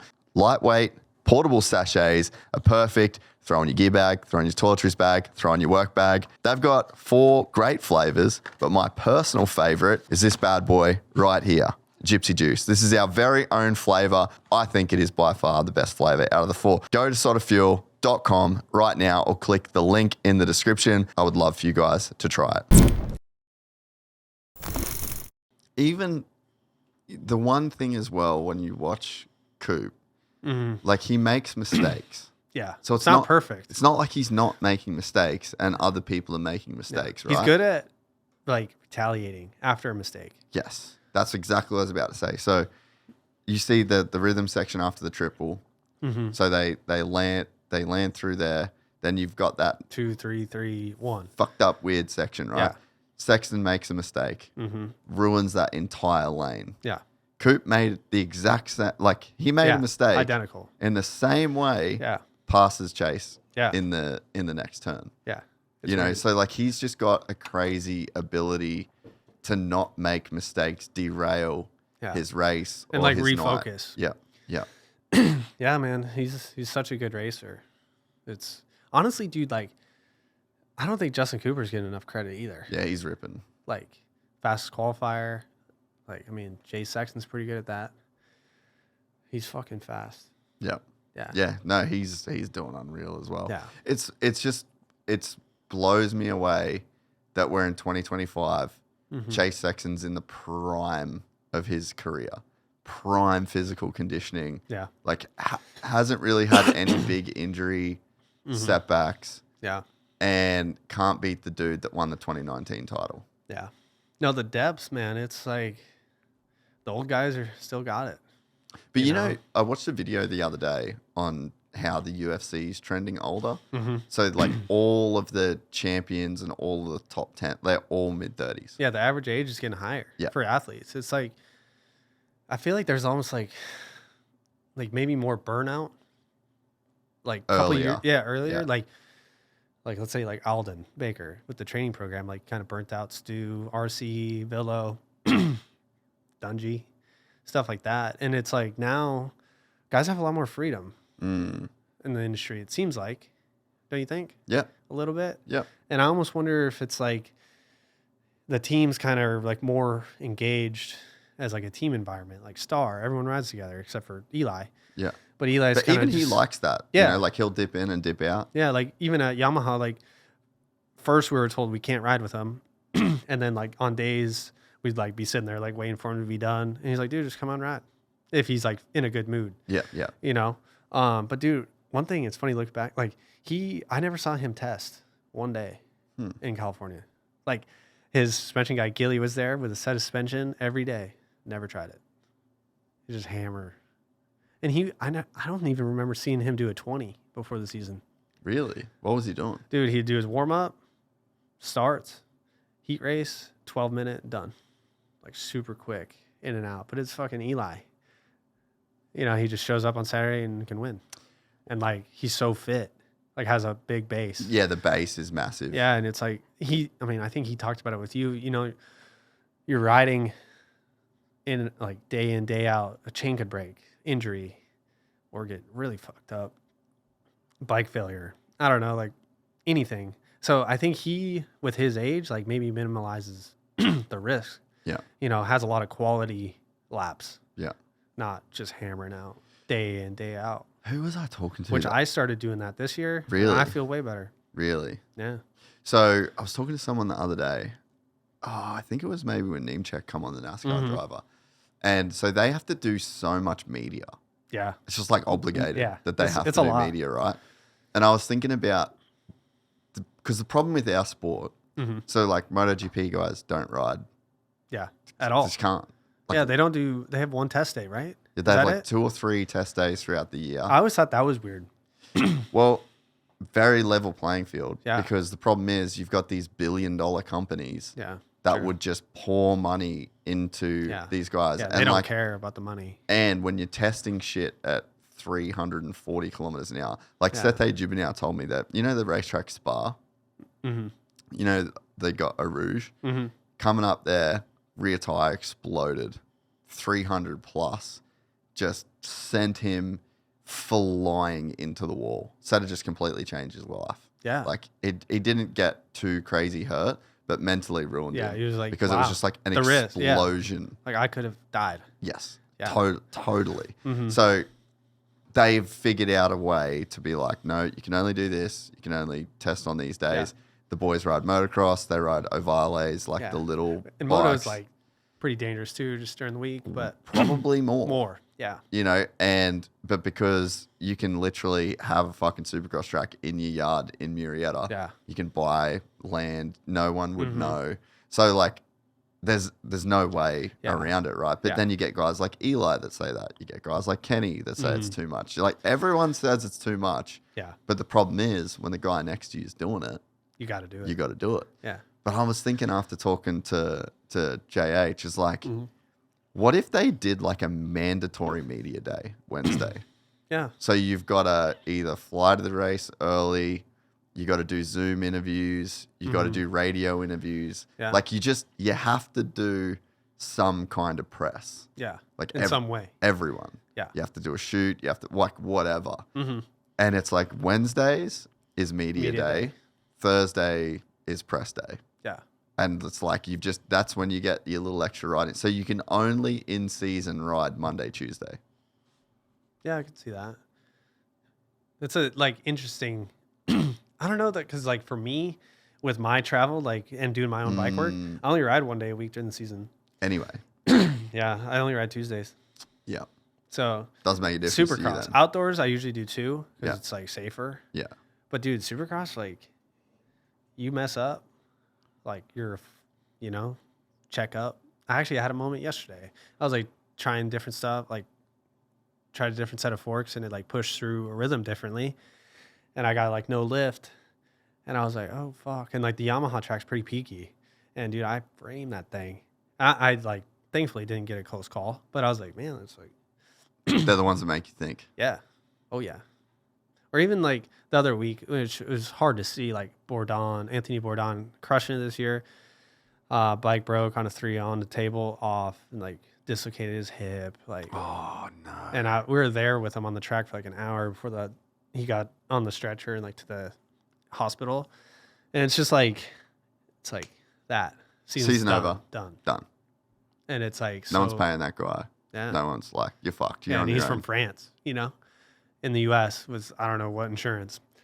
And he's gotten a 5th. And he doesn't get paid shit. Like, he's good. And, yeah, season's done. If you could change anything, magic wand, what would it be? Probably a union in the sport. Like every other sport. So you at least have some sort of fallback if you get fucked up. What would you want the union I know to ask Didn't Reed try to do something like that? Chad Reed? He was like kind of trying to like get the riders together to like not race. Yeah, right. I thought it was Reed. It was some top guy. I just don't know if the not racing thing is a, I just think like ultimately Feld's making a lot of money and they like making money, which is totally fine. But I do think like they could take care of the riders a little bit better with even like an insurance policy of some sort, like some sort of support in that way. So that would be the thing that you would want the most. Yeah, like insurance. I mean, what we do, dude, it's like you said, it's day in, day out risky. I mean, you can get hurt anytime. I don't know. And a lot of times that like even a race, like someone could cross jump you and season's done. Yeah. It's not even your fault. Yeah. But yeah, I don't know. And there's a lot of money floating around. Mm-hmm. Like obviously it's expensive to put on those races, but like you look at some of the gates. Yeah. Like so in the UFC, right? Mm-hmm. Dana White will literally at the press conference say how much the gate was. Yeah. And they're in arenas. Yeah, I know. So they're not in stadiums. Yeah, and we sell out football stadiums sometimes. They're making good money. So there's like, I mean, I think the tickets are probably more expensive yeah. at UFC than Supercross. Yeah. But I mean, even A1, dude, like I think... Dude, A1 was, I mean, it sells out every year, but I mean... Someone was saying $400 for some tickets. Yeah, I could see that. So it's like, if the UFC in an arena, they'll report a 14, 15, $16 million gate. Yeah. So what's a stadium? Yeah. It's a lot. Like, Yeah. it's a fuckload of money. Then, like, how much does Feld get charged for stadium rentals? And then they got to pay their staff. But the thing is like, because they've got Monster Jam the next weekend, so they're renting a stadium for a longer time. Like a bundle. They're getting a deal. They're selling out. See, I was wondering, Monster Jam. Do you think that's why we go to more open stadiums now? They're cheaper? Yeah. There would be a thing where, because Feld's like this massive company, right? Because they do Disney on Monster Ice. Jam, they do Disney on Ice, they do Supercross. So there would be like in the concert world, you have like Ticketmaster or whatever. Yeah, they just book the stadiums. Yeah. So like the schedule in Supercross will fucking never change. Yeah. Because they're just trying to lock down dates of these stadiums, and it's like we just need to lock that down. Yeah, certain amounts, and then you got Monster Jam, so you're doing like, all right, we're booking it for this long. So it's not like they're just one time go to Anaheim, bring in the dirt. Like there's a system, and there's a way that they've got it to where the costs are definitely shrinking down. But I mean, I guess the thing that is like frustrating as well is they would be making a lot of money. But they'd also be leaving a lot of money on the table. Yeah. Like there'd be just simple things that they could do that would make a lot more money. They could do things that would make the sport bigger and better. And then I want to see like a Netflix more thing. You know how they're doing that? Yeah, but is that even going to work anymore? Probably not. You know, like but it would be kind of 5 years ago. Yeah, true. If they pulled the trigger straight away, but now there's full swing on golf, and there's NASCAR, there's F1. the cycling, that like the That's surfing. True. Like they kind of missed it. They missed the boat. Yeah, you know, but it would be cool. I'd say for diehard fans. Well, have you ever watched Grit and Grind, the Husky series? Bro, watch that. Okay. It's literally the same thing. Jacob Johnson. Do you know Jacob? Yeah. Jacob Johnson does it. Oh, Husky. really? It's one of like the Dude, he's best, good. bro. It's one of the best produced. Things. Can you go to YouTube and type in Grit and Grind? It's like amazingly well done. He's good. It's literally a Netflix Grit and Grind. Same with I think he just did Dino's video, Powell Media. Nah, it's different. Have you ever heard of that guy? Yeah, so just like, play. Okay. Yeah, I've play never this. watched it. I didn't know this. Just play one of these, just any one of them. But like, dude, full screen. The production on this level is insane.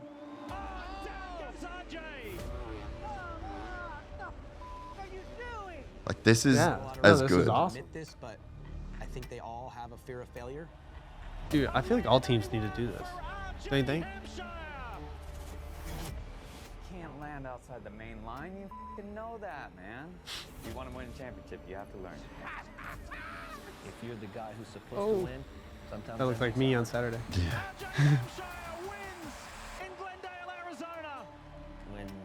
It was good to see him get a title. I know, right? Yeah. I can't name a guy that. This is so. Pause it. This is. This is really good. Huh? Oh no, we're good. His flight got cancelled. Yeah. Sorry. This is that's Netflix quality. Oh yeah, easily. So like that's kind of one of the things that's like always really pissed me off is that we literally have people stuff like this in the industry that do this. Yeah, that can do this. Like you literally just pause it. That's all good there. Like we don't need to even go outside. Far. But it's like Husky that has to pay him. He wouldn't be doing it for the amount of money that he deserves. Yeah. To be doing it for, because he's just a massive fan of the sport and he's been in it forever and he he's loves like it. trying to make it happen. But it's like at what point, like if Feld, let's say Feld just goes, all right, we're just going to put $1 million into this. Yeah. Like a box to box, which is they're the ones that do Netflix. It's probably like $1 million an episode. Yeah. Realistically, right? Yeah, it's a lot. probably like $5-6 million to do the series. Yeah. If they just literally got together, took the best talent from Supercross that's already doing Yeah, it. the Moto Media. Wes Williams, Jacob, like the people that are already there that know you guys, have the access, know how to shoot it, know like Yeah. it's all there. Yeah. And they don't. They could do it. They should capitalize on that. Now that you mention that, everything they need is We have it there. And it could grow the sport. Yeah. And realistically make Feld more money. Yeah, and that's what I'm saying You know, is like there's more money that's Yeah. like They would see a even- return on that. Yeah, even investment. they've just started getting, not just started, but I'm trying to think of the media company name, but Shane Doyle.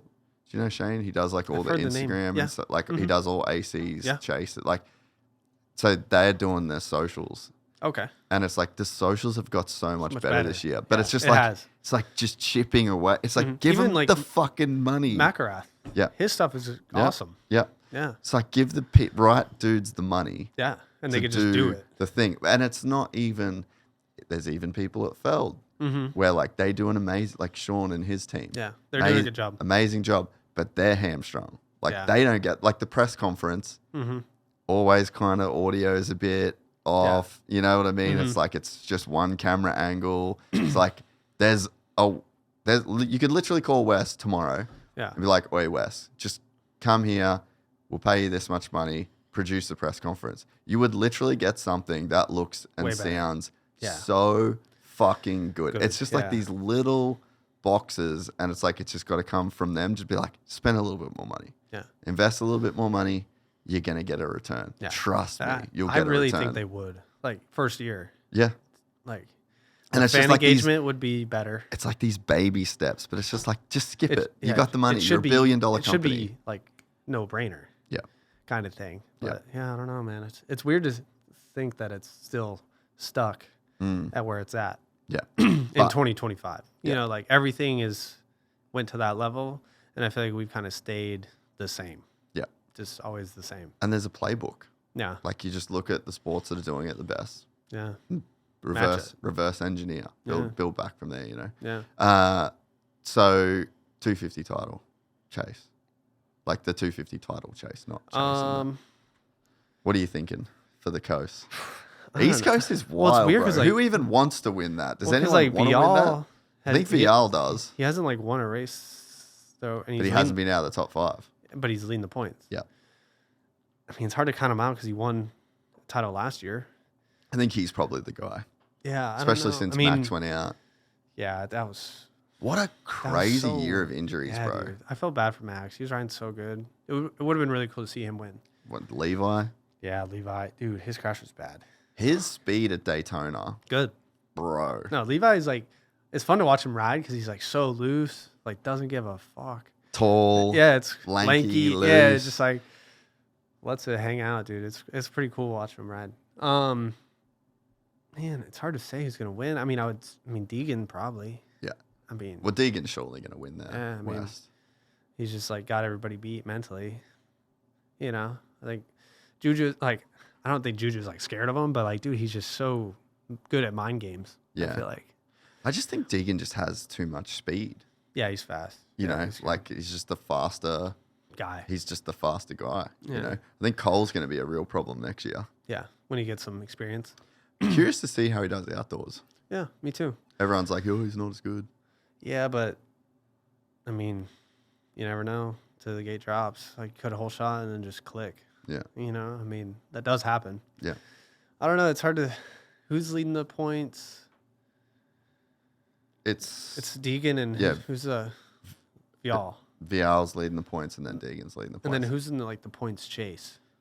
Dude, it's hard at the race because I'm racing. Yeah, RJ, I would say, would be probably one of the closer ones. Mm-hmm. But yeah, I feel like it's RJ or Vial. But Yeah. RJ had that shitty first. Yeah.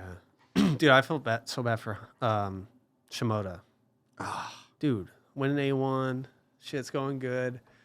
And then a mechanic pit board. I know, that's rough, that one. Yeah. I don't think he would have won the title, but I think it would have been better for the close with him and Haiden. Yeah. Because Haiden had a rough first 2 rounds, right? first 4 rounds. Yeah, he was like kind of not gelling. I think California ate him up. Yeah, maybe. All the outside. Yeah. California. Yeah. Dude, what's your take on his situation? Which one? Going to jail. Well, I don't think it's a big deal. Yes. I mean, he's just fucking Have you ever off done his donuts car. in a car park? Absolutely. Yeah, me too, bro. I mean, so Fortner had an RA, and we fucked around in that thing for a bit. Really? Yeah, he sold it quick because he was like, dude, I'm getting in trouble on this thing. It was fun for like a month. Then he was like, nah, I'm out. Yeah. I spoke to Brian. Mm-hmm. My official stance on it is, I've been in trouble before. I'm not going to judge someone for... He wasn't doing anything, I mean, that bad. No. Like, dude, think of like J-Law. Yes. That's bad. If he was drinking, Yeah. there was coke in the car, That's way different. and a couple hookers, Yeah, that's different. all right, we probably should sit down and have a conversation. Like, dude, Haiden probably hasn't even been out to Glamis or done anything like that. You know, like a MIG type shit. Yeah. You know, like back in the 90s. Yeah. You know, like, or even what Brian was probably doing. Yeah. You know, Yeah. he's just a kid with a sick car. Ton of money, I would be doing the same bored thing. in Tallahassee. Yeah, there's nothing to do there. Yeah. There's a mall.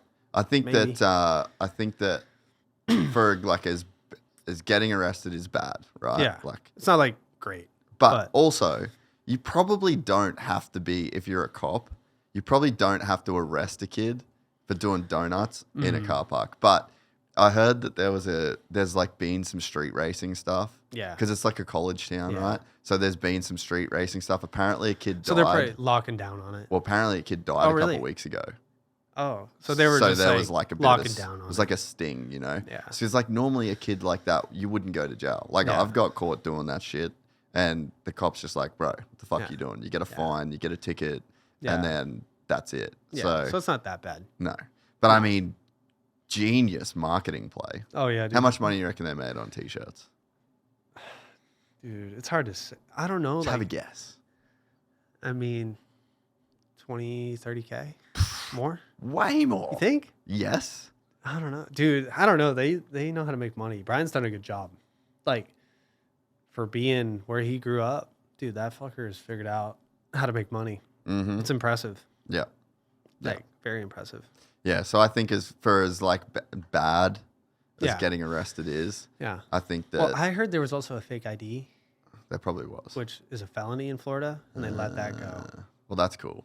Which the cop was probably like being chill. I had a fake ID. So again, I'm Yeah, never gonna I had a fake too. I'm never gonna judge a Yeah. person for some shit that yeah, I've done. I had a exact fake at same. one point too. So I mean, you're just 18 with money, man, or 19. Yeah. I'd be fucking off too. Yeah. And he's like very in the scene. Yeah. Like I don't know that He we've- likes. Yeah. Yeah. I don't know that we've ever seen a rider that was like that in with current pop culture in Yeah, a way. like Like or like internet culture The is probably TikToks like a bit, and stuff. well, like so there was a chick that posted. Did you see the chick that posted wearing his merch?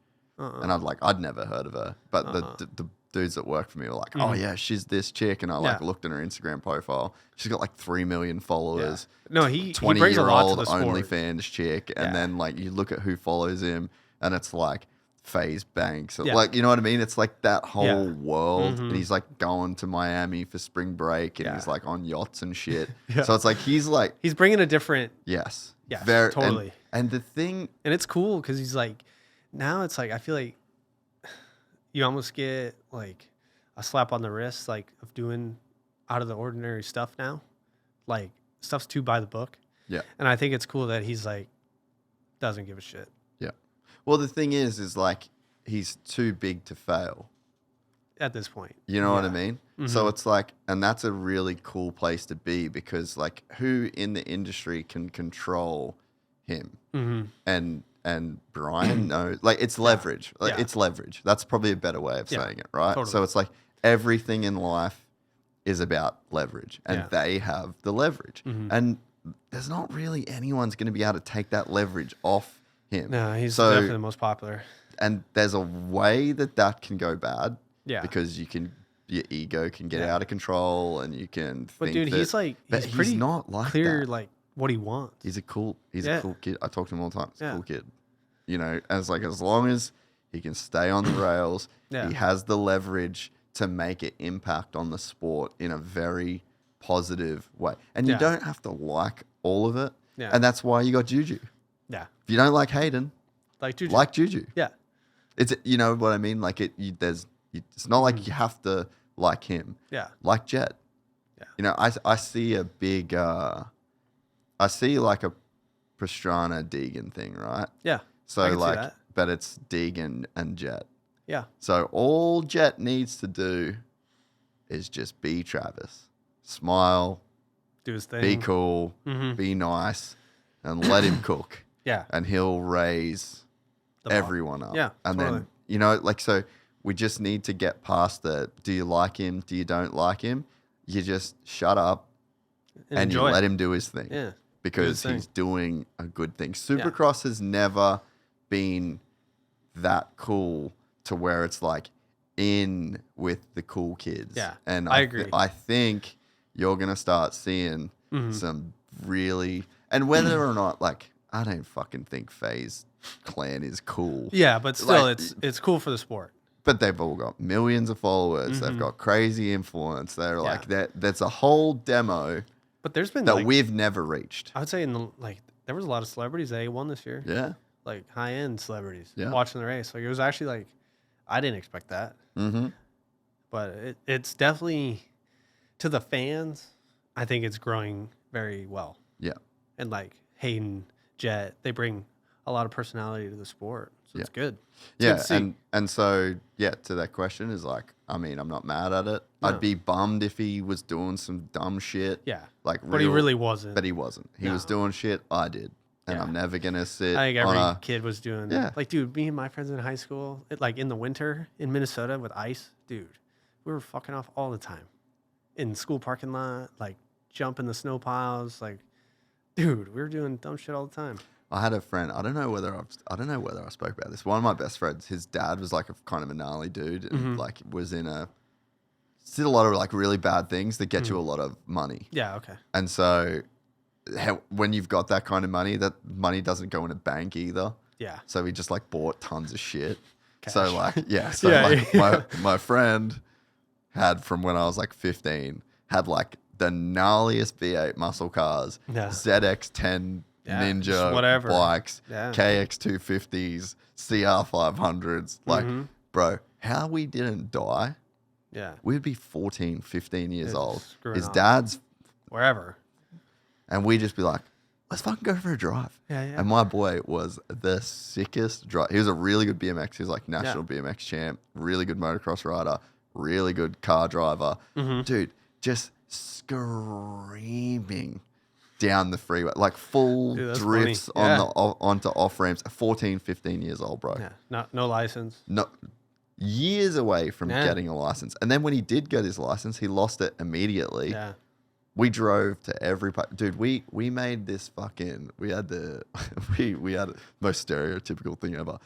Before our graduation, they basically said, like, you have to go to school Yeah. to graduate. You have to Okay. be there on the last day, otherwise you don't get your Yeah. graduation certificate. We were fucking wasted. None of us could drive. Yeah. And so we made one of our Asian friends, never driven a car before. Drive. And he's driving like this crazy V8 supercharged and he's whoa, whoa. Doesn't know how to drive, yeah. And dude, we're blind in the car on the way to our last day of school, just fucking pissing ourselves laughing. Took like 35 minutes to go 5 miles because we're like trying to teach this Asian dude How to drive, while yeah. we're wasted. So it's like, I will never be able to judge a kid No. for doing that shit. Yeah. I can't believe we didn't die. Yeah, that's pretty gnarly compared to what I was doing. Like me and my buddies, we just like we'd go drift our cars, and that was kind of it. But nothing like that level. That was one of the Yeah. crazy things realizing, just like a fucking sidebar, but realizing that I grew up around a bunch of people that didn't care if they lived or died. Yeah, but And I was dude, like- Australians are kind of built different. Yeah, I've noticed that. I never realized that. It was like a recent thing where I was Yeah. like, damn, all of the people that I grew up around Didn't care. didn't really care if they died. Yeah. I don't even know that they thought of it in those terms. They probably like But, like, invincible. Crazy drugs, crazy shit in cars, crazy shit on bikes, like Yeah. just zero respect for life. Yeah. You know, and a bunch of people died. Like Really? in our friend group Damn. and in our. I'm sorry. Oh, I mean, But still, yeah, it's just like weird But to that's think what that it- way. yeah, now but I dude, look back, Australian I'm like, people, what I will the- say, any Australian that I know is that way. it's fucking weird, bro. Like they don't care. But I mean, you look back at I think I had this conversation with Brian on the podcast, but I was like, I mean, even he had that where he was like, maybe that's where I was first talking to him about it. But I was like, yeah, it just seems like you didn't really care if you lived or died. And he's like, I didn't think I would live. Yeah. So when you literally think you're gonna die young, you just almost like it's like manifest destiny. Yeah. You know what I mean? You're just crazy. Just rolling, And think about, like- rolling the dice. And like Pastrana. That fucker. I Oh, feel like that was I- like calculated risk though. I don't know. I just think Maybe he was it's that not- good, Yeah. you know? Because, dude, he got messed up all the time. Like, you watch his movie, right? Yeah. And like his night terrors kind of thing. Like, he was fighting some demons. For He talked about it on the sure. pod. Oh, okay. Yeah. There was like this crazy point. It was like years, dude. It was like 7 years ago when we did that fucking podcast. Okay. But there was like this bit in there. It was crazy. Where I was like, it almost seems like the only time those demons stop is like right at the point of doing the craziest shit, like right about to jump out without a parachute. And he was like, Yeah. I think that's what it is. Yeah, like made him think about it a little Yeah, bit. He's like, yeah, I don't know yeah. why I do that stuff, but yeah, he's wired differently. Yeah. But there's just few people out there like that. Yeah. It's pretty rare. But he was next level, bro. Like insane. All those guys. He was like man. my all-time hero when I was a kid. Have you ever met him? Yeah. Nicest dude. My first year at Loretta's, I remember I had this huge, like, oversized tie-dye T-shirt on at Loretta's and sign-up line, and he was doing his monster truck thing at that time. Yeah. And he was like putting on the show after riders meeting at Loretta's with the monster truck. And dude, he'd sit in line, every kid talked to him. He was like the nicest dude ever. Yeah. And I went to his house when I was on Blue Buffalo. 'Cause No we were in way. Maryland. We didn't really get to do much. He actually wasn't there. He was just someone on the team knew him, and he was like, "Yeah, just go out and fuck around, whatever." But we didn't really. We just rode 110s on his like kind of gnarly pit bike track. Yeah. But his place is pretty cool. I refuse to go there. Yeah, I mean, I'm glad he wasn't there Yeah, I was. because he'd be, you know, you're doing a backflip Yeah. into the foam pit. Yeah. And I you- turned down every Yeah. invite to go there. Yeah. I was like, I don't have Yeah. the skills, bro. I just can't be around Yeah. you guys. It would be kind of fun to like just see the way he thinks. Like, dude, he's just built different. Crazy, bro. Yeah. Crazy. Dude, this has been awesome. Yeah. Thank you. So glad you came and did it. Yeah. Thank you for having me on this, man. It's good opportunity and experience. It's cool to be on here. You've got a fucking wild story. Yeah. Yeah. Definitely some hard times, but I love it now and everything's worked out the way it should be. Yeah. Really. So, Yeah, and I'm glad now, like hearing everything laid out the way that it was and everything that you had to deal with. The fact that you're on a sick bike, yeah. you're making some money, and you're enjoying it, Yeah. that makes me stoked. You Yeah. deserve Thanks, man. that And at this it's point. cool because it's like, you know, I've stuck to it through a lot of hard times, and I mean, I made it happen to get to this point by a lot of it by myself. So it's cool for me to look back on too. Like I definitely won't regret it. Like as I get older, it'd be a cool story, you know, to keep for myself and friends and stuff like that. So it's cool. Awesome, dude. Well, good luck sir. this weekend. Thank you. Good luck for the rest of the year. And this was fantastic, bro. I really appreciate it. Thank you. I appreciate it. Joe Rob, ladies and gentlemen. Thank you. If you enjoyed this content, please like and subscribe. And to listen to the full 3-hour podcast, search Gypsy Tales in your favorite podcast platform or click the link in the description below. Gypsy Gang.